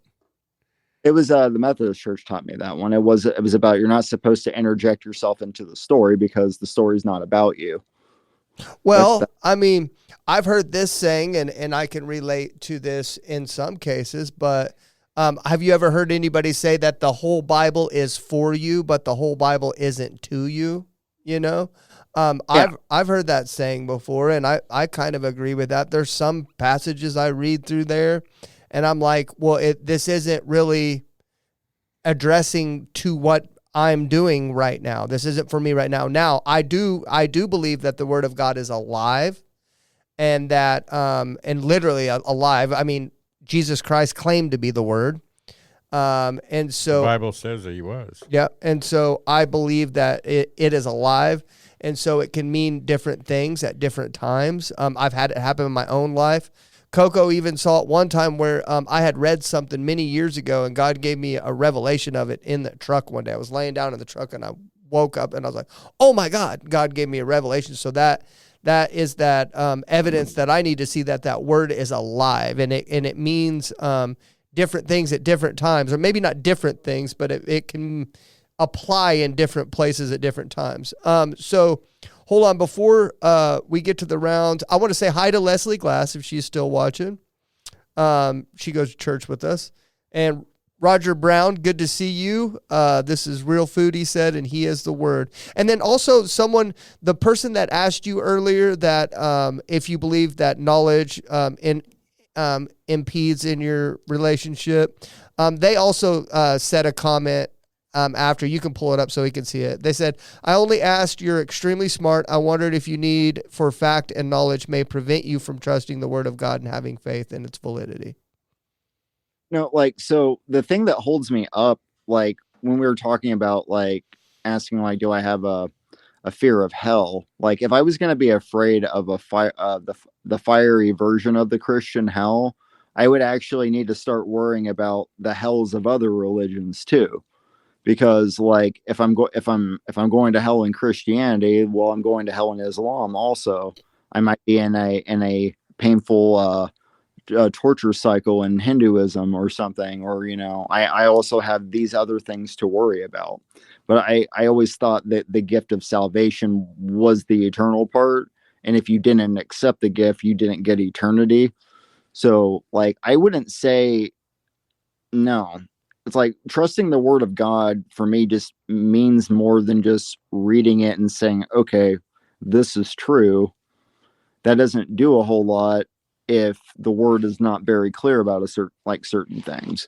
Like if this is a story about, the Israelites leaving Egypt, that's going to have like there's different things going on than what's going on in the gospel. Like just different things are happening. And there's a lot of weird history in the Bible that's not really, applicable to today. Like there's just things we don't do anymore. There's concepts that we don't use anymore because they're like, frankly, dated.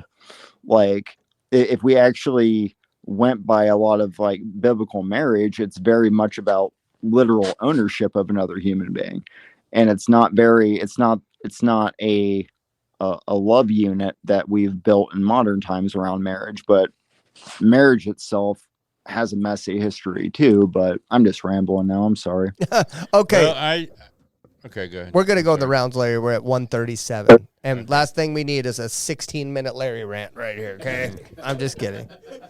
You're going to get your chance to rant right here, bud. No, I'm kidding. So what this is, Luke, is this is the rounds.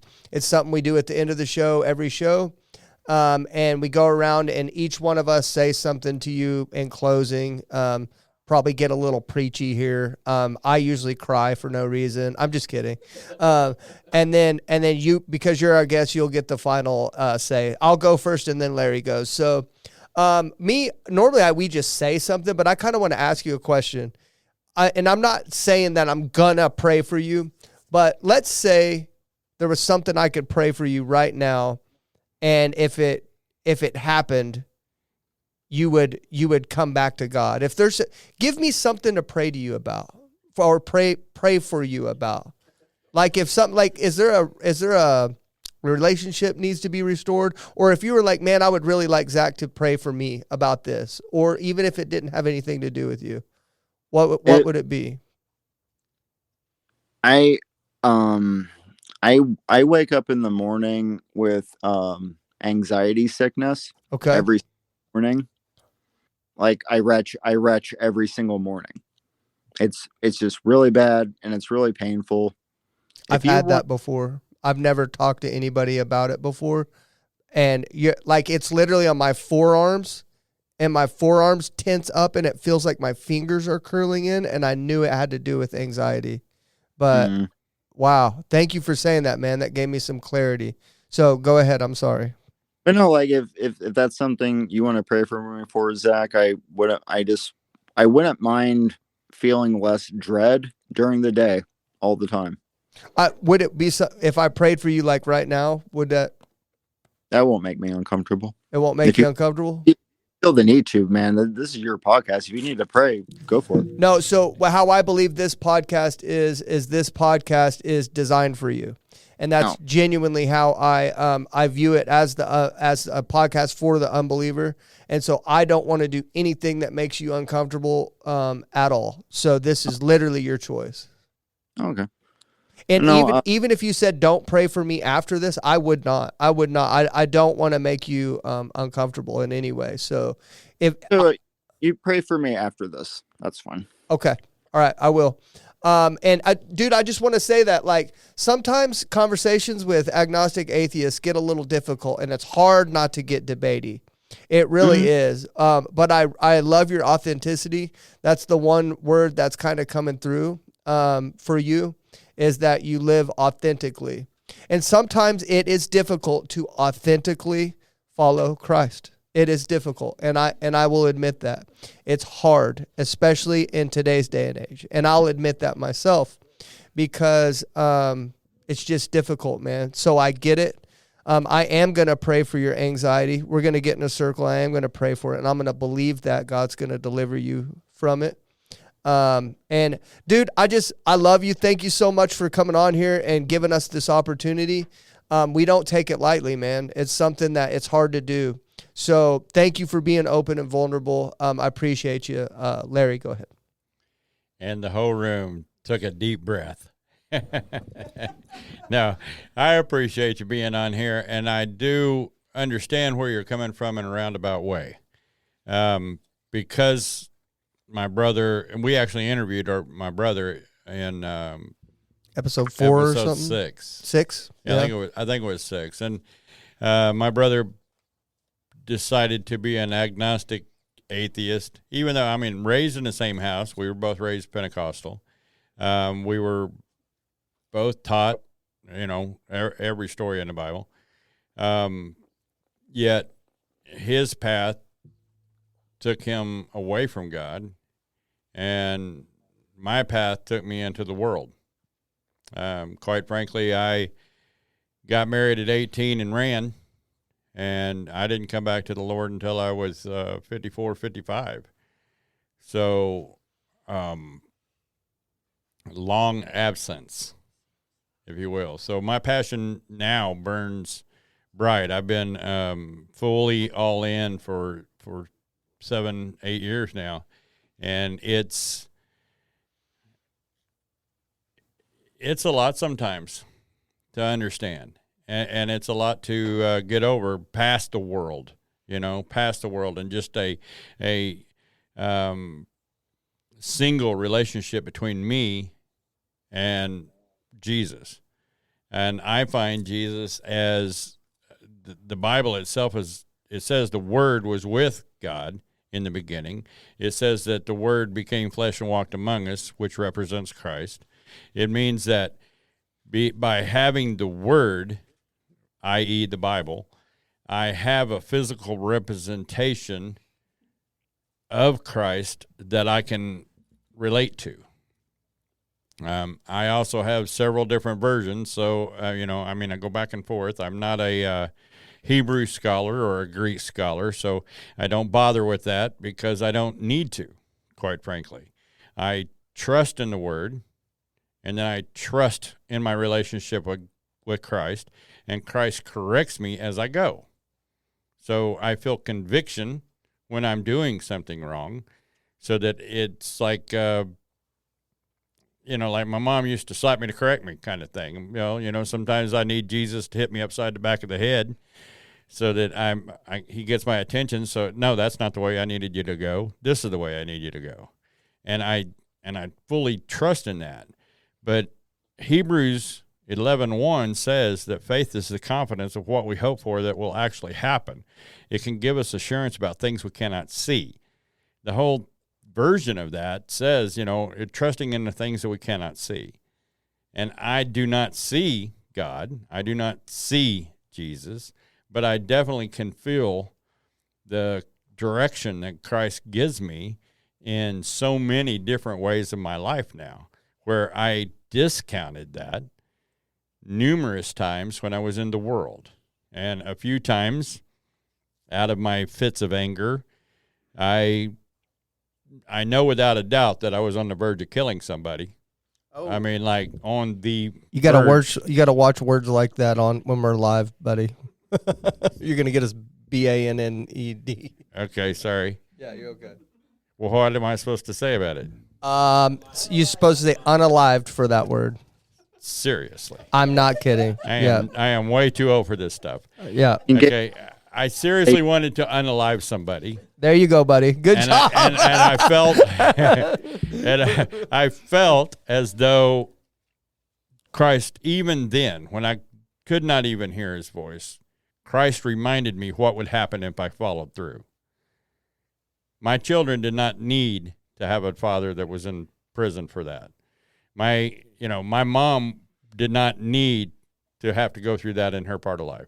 In all of that, I trusted that and walked away from it to cool off instead of reacting in my flesh, what my flesh was screaming at me to do, So through that, even then I know that he was with me because he had a plan for me that I did not comprehend then, but I do now. There are things that I walk through into this world that I can use to talk with people such as yourself. My brother, I can talk with my brother without walking and condemning him on his viewpoint in all of this. It's not needed. I don't need to do that. My direction is strictly for me. Now, I'm going to address the marriage issue. I understand, but my biblical view of marriage is totally different. I am to value my wife. I am to love my wife so much so that I'm willing to give my life for her. And she is my helper. She is my direction. So I value her in a way that keeps my viewpoint straight on that. But because I've dedicated my marriage to the Lord, even though when we originally got married, we were married in a biker bar, okay? And then on our 5th anniversary, we had the opportunity to get married here at the church, and in the view of our friends and family from the church as well, that we stood before each of them and we said, I am allowing you to love God more than you love me. And we both said that to each other. And our direction was to put God in the middle of our marriage. And ever since then, our marriage has changed dramatically. We have our life has changed dramatically. We're both completely all in, sold out. You know, am I a preacher? No. Am I a minister? Yes, because I ministered wherever I go, and I must. I just have that need to. There's a lot of people out there that I get an opportunity to speak with that don't share my viewpoint, and that's okay. I'm okay with that. I don't have to beat them over the head with the Bible. I may offer them one. And then hit them with it when they don't accept it. I may offer them one, but I'm not there. My shirt literally says "Love like Jesus," and if I can focus my life on loving like Jesus, then that is what I am set to do. Faith involves trust that God is working in the unseen spiritual world. Okay, He's still got a Bible too. Still got one. Use my study Bible. Awesome. I actually use every man's Bible. This is the Arthur Study Bible. Oh, MacArthur. I have one at home. Yeah. Is that I like John that. MacArthur? I also got a Schofield at home. Yeah, so this one, this is in the New King James translation. It's really good. It's pretty close to, because I wanted to read the New King James because it was more modernized on the text, so I could understand some of the words a bit better. Mm-hmm. Like I knew how to read King James, but for me, it was just like, this isn't 1605. We don't actually need to talk like this.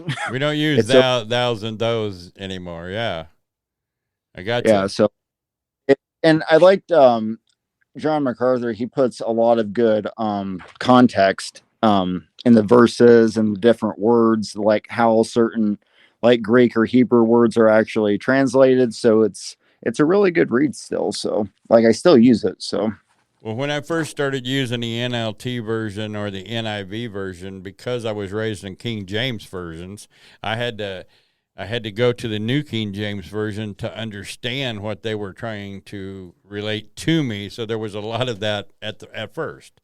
Now I primarily, as my carry Bible, as my study Bible, I use the NLT, and it's the commentary in it. It is the direction and the information that backs it up with this scripture and that scripture. And then there are still times that I've got every app on my Bible for different versions. So if I need to, right then I can pull it up, with the New King James, so I can comprehend what I'm trying to say, because that's what I knew for 50 years. So, it's kind of different when you start messing with the other and you see words, their belief of what this word is versus what this word is.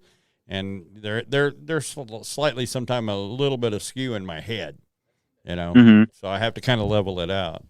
But I do certainly appreciate you coming on tonight and having a nice discussion. Did you read your Bible verse? I did. Okay, good.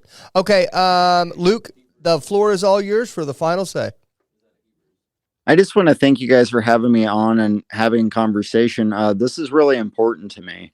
I believe in, when I first started doing atheist stuff on TikTok, I was doing debates and harsh conversations, but over time, I started using my lives as a way to talk to other people of other faiths and understand something.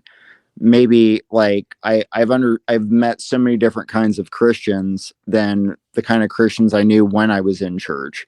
I've learned healthier theologies. I've learned, just other ways that people do it.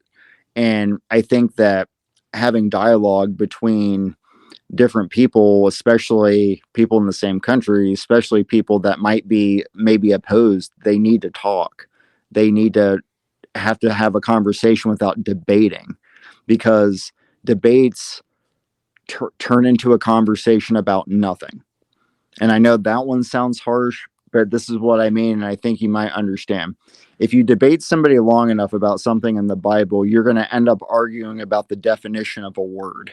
Mhm. And then the word debating about has nothing to do with what you guys were talking about. And I think it turns into a colossal waste of time. Yeah, it turns into a pride contest and not trying to get to the truth.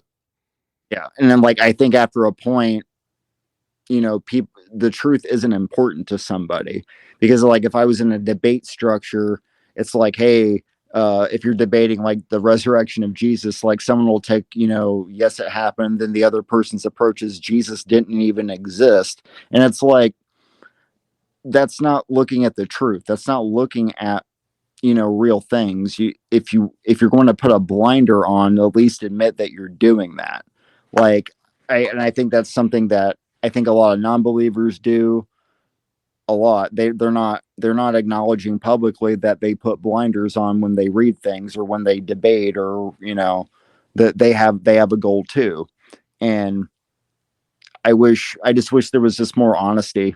And I'm really glad that you guys let me on and listen to me. Like, I didn't know what to expect, so I'm really happy. It was a really nice conversation. You guys have been nothing but polite, so I really appreciate it. So that's all I got to say. All right, brother. Hey, man, like I said, it was refreshing. I hope we stay in contact. Maybe if I see you on live, I'll stop by. And then I do lives. I do lives every day. I've been doing lives every day. If you happen to see me and you want to pop in just to say hi, I'll send you a link just like this, and we can pop in and talk again sometime. Oh, for sure, man. I'd love to come back. Okay, cool. Take care, brother. Thank you, Luke. Yeah. See you, Larry. See you, Zach. See ya. Man, I'm just super grateful for that experience, man. Like, normally I've been getting kind of I was actually talking to Angela about this today. And do you mind if I share what happened today with the phone call?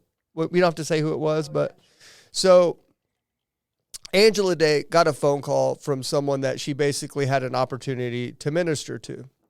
And she hit the how do you say this in Christian terms? The button that sends them to the voicemail.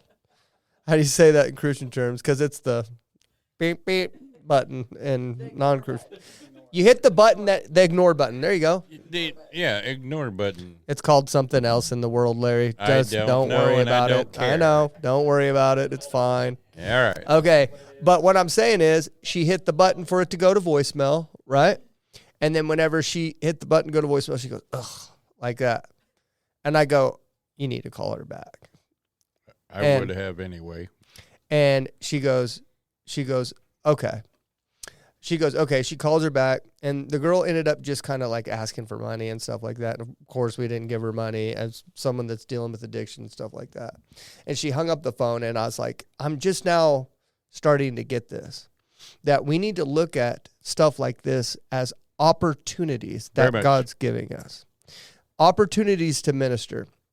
And the reason why you look at opportunities is because Satan's tool is to get you so wrapped up in yourself that you don't see what God's trying to do through you. Mm-hmm. Does that make sense? And I remember that one day we were doing a roof. Coco, you were there. We were doing a roof. You weren't there in the truck with me when this happened, but Coco and Angela can testify that whenever I did a roof, I was in pain, I was hurt, I was grumpy by the end of the day, and I didn't care about nothing but leave me alone, I'm leaving. Is that when you fell off the roof? It's probably before. But, yeah. I was probably in a better mood after I fell off the roof because I was like, hey, I should have died, and I didn't. But anyway, so I remember one day I was driving home, and I pull up on this stop sign, and there's these people pushing this car out of the way. And I go, what are you doing? Get out of the way. Gosh, dang it. You guys are in the way. Get the heck out of the way. I can't believe you're sitting in the way. And then I kicked out of it. I go, whoa. It didn't even cross my mind to help them. It didn't even cross my mind to help them. I was so wrapped up in my own circumstances that it didn't even for a millisecond think about getting out, putting on my hazards, and help them push that car out of the way. Satan got exactly what he wanted out of me that day. He got Very much so. exactly what he wanted out of me. And we've always got to be ready. Before, I was looking at how many numbers of people was watching the show, how many people commented. Well, people must just not like the show anymore. I don't know. I don't know if if it's even worth doing this. If we get to minister to one person, I don't care what that number says. And we have. Yeah. We even got a report this week.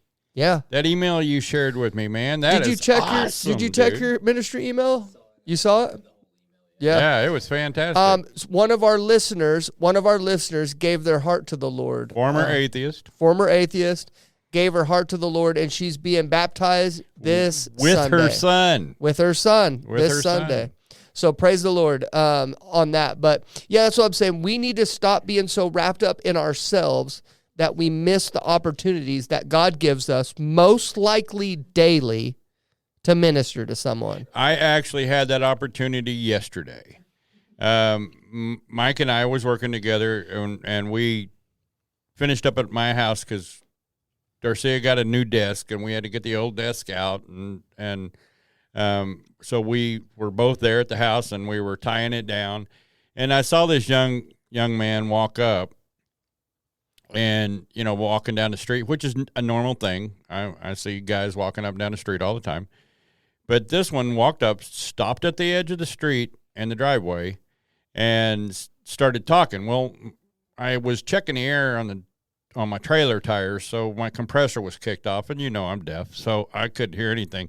So I walked right up to him, and I said, "I'm sorry, the compressor's going on, and I'm hard of hearing. What did you say?" And he said, "I was asking." He said, "I go to this particular charter school down the street." He goes, "I was wondering if there's anything that I could do to make some money so that I could go get some food." And this young man, I found out later, is 17 years old. I knew he was young. Oh, wow. But he's 17 years old. And my wife had just reminded me that she had made a request. I have a pile of metal that needed to be moved to another location for her. And I was like, "Give me just a minute." And I walked back, and my wife was already looking at me like, Larry's about to give this guy money. And I went, "Listen, you want that metal moved, right?" She said, "Yeah." I said, "Okay, well, he wants to do a job to make some money." And I reached in my pocket, and she goes, "How much?" And I said, 20. And so she handed me a 20 out of hers instead of having to give me another 20 for mine, Yeah. right? So don't take away Larry's lunch money. We were mowing all day, so I had just given her $45 cash, so she just handed me 20 of that. Yeah. And so no, I didn't just make 45 all day long. The rest of it was in checks. Anyway. Gotcha. So I had him move the metal, and I went over and opened up the gates and showed him where to put it, and then I let him move it, and he pulled off his shirt, and this is a young black guy, and he had a bunch of really fresh, not fresh, like there wasn't any scab, but they were still pink. That's how much road rash he had on his back. And I had offered to, get in two-wheeler and air up the tires, make sure everything was good. And he was like, "No, I got it. I'll carry it." And he was tall and thin, and I figured like a basketball player or something, And so I'm kind of talking to him a little bit. But he asked me, he goes, "When I get done, would you take me to Whataburger so that I could get something to eat? I'm very hungry." You're doing an accent. Is he Nigerian or something? No, I didn't realize I was doing an accent. If you are starting to do an accent, I need you to stop that because we're going to get canceled. That was unintentional. Yeah, we're going to get canceled. It was unintentional. All right. Okay. I'm so bad at this live stuff. Yeah. All right. I don't want to get canceled. So anyway, so when we finished, while he was finishing up, I had Mike grab the toolbox and make him room in the back seat because my back seat is full of tools. And then I had him get in the back seat, and I took him up there, and I talked to him, and he told me about the road rash. He was running on one of those little mini bike type scooters you see nowadays. Yeah. That are. Yeah, like little electric ones that they'll go like 40 miles an hour. I'm an old biker, okay? I'm an old biker, right? Those are dangerous, and they should have never been on the road. They weren't allowed on the road when I was a kid. They're for trails and running around in the pasture, okay? Okay. Not for out here on the street. They Okay. don't even have lights. They don't have a tag. They don't have a. I need you to wrap this story up. Yeah. Anyway, a guy pulled out in front of him, and he hit that guy. Oh. And that's how he got all the road rash. He still had a bandage on his hand and everything, so it was a fresh. 17, huh? Yeah, and I said, God's got a purpose for you? That's why because he said, I almost got killed. I said, you know why you didn't get killed? Because God's got a purpose for you. Yeah. So I'm talking to him about God on the way to Whataburger. When I get there, I handed him a Bible. I handed him a Bible's Promises book, and I handed him a prayer book for healing. And I said, listen, I don't believe that we met accidentally. What I do believe is that God has a reason for your life. And I did tell him that I believe that those things shouldn't be on the road at all, but I had to, because that's what God prompted. So when God gives you those opportunities, we are to take them. And I carry around New Testaments, and actually this one was a Holy Bible, small Holy Bibles. And when I'm at Mardell's, I buy little God's Promises book, and I'm willing to invest $5 into a person's life if that's all it takes. Yeah, absolutely. Think about this. I want you to remember back, just because I'm going to make a point here in a minute. Can you think hard back to that day? Did you have anything happening that were strange or weird that kind of tried to derail your day before that happened? You may not be able to remember, but I'm just seeing if you could. It was yesterday. Okay. Again, you may not be able to remember. You're 69 now, so. Well, yeah, because I went out there expecting, 10 lawns to mow, but nobody really kind of needed it. You had a little fiery darts coming, like worry. Well, not really worry, but I don't worry about it. Because, you wanted more work than what? Yeah, what I wanted more work. Yeah, because it was so slow that even Darcia didn't come with the crew. And Winter's, she always comes on Friday. Winter's coming up. So, yeah, and everybody's shutting it down. And then I went over to Pastor Didi had asked me to come by her house and do something for her. And I was unable to do it because the thing she had me to do it with didn't they were all dried up. I'm not going to go into the details, but so I couldn't do that job after spending quite a bit of time getting there. And so I went home 2:30 in the afternoon, but it was more about, Mike coming with me and getting this desk out of the way so that Darcia can get her little office set up in the house. Yeah. So. Well, my point is. I roll with those punches. You don't. But I don't fiddle with them. Maybe some of us don't. And the reason why I want to say this is that if you are having little naggy things happening and things that are trying to ruin your day and trying to divert you, you may look around because God might be fixing to send you an opportunity to minister to somebody. Amen. And I noticed that, man. I noticed that more than ever now. Thank God God is letting the scales fall off my eyes and start to see these kind of things, because that's all I want to do. That's all I want to do is serve God. I want to operate in the Spirit so we won't what? We won't fulfill the desires of the flesh. That's what I want to do. I want to do that all the time. I see that's what you do, man. You're just constantly doing stuff for God because that way you don't operate anything. Well, Mike asked me, he goes, so, do you know that Darcia said my husband's going to help him, isn't he? I mean, they were having a conversation while I'm talking to the young man. Mm-hmm. And he said, of course he is. Because, Mike's been around me. He's been working with me. He knows how I'm going to be. And I said, biblically, I am to do that. I had the funds. God had actually given me extra work that day. I had the cash because one of my clients paid me in cash. And I am to help. If I say, hey, I'll pray for you, but I don't actually help them, and yet I have the ability to help them, then I am sinning. Yeah. I mean, it's just pure, plain and simple. Yeah. So God prompted me to walk up to him. God prompted me. And when he asked me, I looked him dead in the eye, and I paused. And I said, give me just a minute. Because I gave the Lord time to talk to my heart before my head answered this kid. Yeah. All right? You especially got to do that. Yeah, I do. I do. Well, and that's kind of what I told Angela. I said, whenever someone calls, unless it's a salesman, then it's fine. But if someone calls you and your stomach gets a pit in it and you go, ugh, that's exactly what the enemy wants from you. Yeah. That's exactly what the enemy wants from you. Exactly. There's no one on earth that calls you that should make your stomach drop and make you go, You should be operating so hard in the spirit that God gets his intent done every single time, no matter what, out of you, because we are the what? We are the light. We are the light and the salt right? of this world. And so that's what we need to be. We need to be that constantly. And we need to stop worrying about what we're going through and miss those things. Absolutely. And that's why today, and I just kind of, I kind of helped her. I said, hey, you have a person that's in active drug addiction. You used to go through that.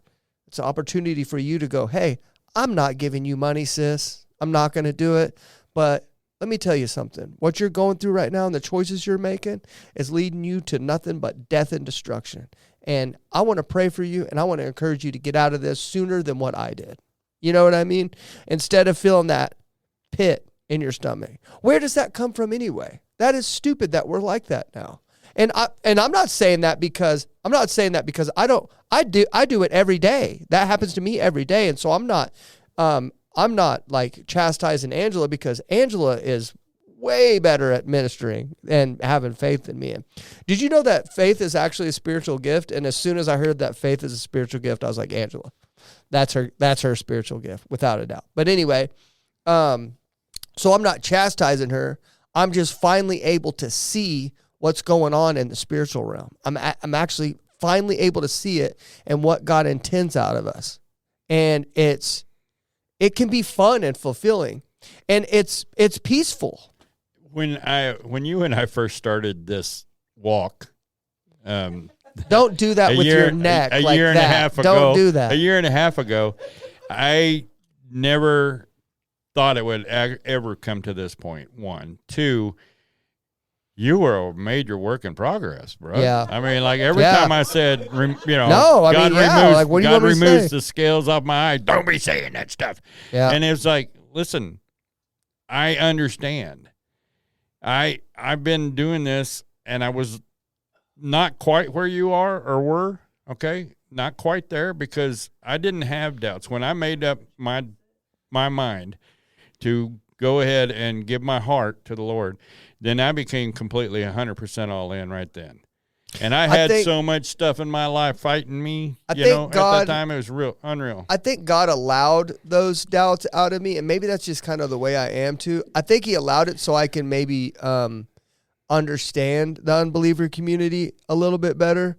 Maybe, I don't know. And maybe I don't think God ever intended for me to come that close. I think it was the perfect storm, to be honest with you. Yeah. Because with your doubt here in the podcast, and me being, quote unquote, the Peter of the group, I literally had to, I learned more empathy just by dealing with you in the podcast. Yeah. So that I didn't came a long way too. So vocal. Yeah. Vocally demanding. Well, and then like I'll just say this: I've always been honest about my walk, but whenever I was telling Luke about whenever I had to make up my mind about the fact that did Jesus rise from the dead? Yes, I believe that. Then everything else is secondary, and then I'm going to decide that each and every single day when I wake up, and I'm going to move forward in Christ. That was like 6 months ago.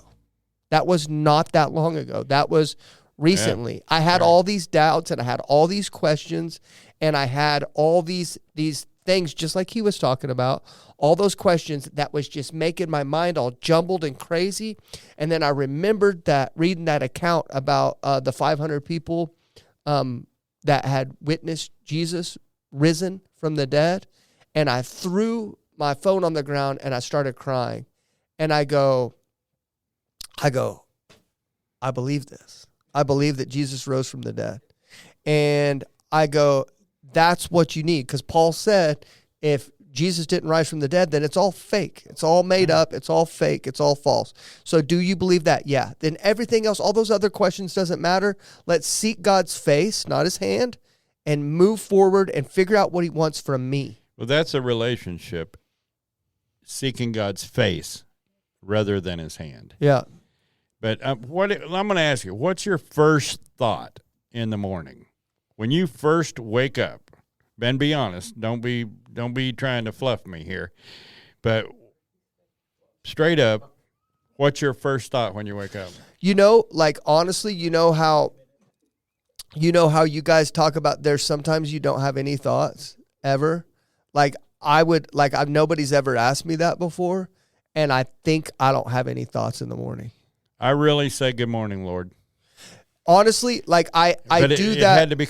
It had to become from me. I want the last words to be to the Lord. So I kiss my wife, I tell her I love her, and I tell her good night. Then I pray over, and then I turn over and I go to sleep. I know if I do say something, I do ask the Holy Spirit before, and I make it a point before my feet even hit the ground. I say, Holy Spirit, I need you to walk with me and guide me today. Like I need your guidance. Like I say that sometimes, but most of the time, it's just like, you can ask her. I don't do very good in the morning, bro. Like, you kind of got to get away from me for a little bit. Like, kind of leave me alone. And I think I'm just I'm kind of in zombie mode. Like, I really don't think I'm thinking anything. That's kind of weird because I think I'm thinking something constantly. Can you imagine the power that you would have if that time was not wasted in zombie land and that you went straight into prayer time or straight into Bible time? I mean, grab a cup of coffee and go, all right, Lord, show me what you want me to do today. Do it with the joy instead of the dread, because God gave you another day to share his word and to glorify him in this world, which is the enemy's territory. And when you start having that mindset about it, then you can be excited about it, man. I don't have dread for sure. Like, it's more of just like nothingness. Like, I'm just like I don't feel like I'm not excited to wake up, like, at all. I don't remember feeling I don't feel anything, I guess. I don't feel nothing when I wake up. I'm just like, I'm more like task oriented. Like, I have things to do, and so I start thinking about the things I have to do. Like, you know what I mean? I have to be that way mentally because my body is already hurting so bad. Even waking up, it's like, thank goodness I can get out of this bed. Yeah. But I want to hit the floor knowing that my day is set before me, because the Lord ordains the steps of the righteous man. Mm-hmm. All right. And I'm only righteous through him, nothing that I've done. But I want that desire in my heart, not my head, in my heart, to bring glory to God every day. Yep. Okay. We're actually over 2 hours, which that's cool. Knock me down on that, buddy. Like, I don't know. I just had a really good time this episode, but let's go ahead and wrap it up. Everybody, thank you so much for being here. I appreciate everybody that's hung with us. Thank you so much. I love each and every single one of you. Larry, take us out. Jesus loves you, and so do I. Thank you for watching and listening. We are out. Thanks for listening to the Help My Unbelief podcast. Tune in every week for new episodes.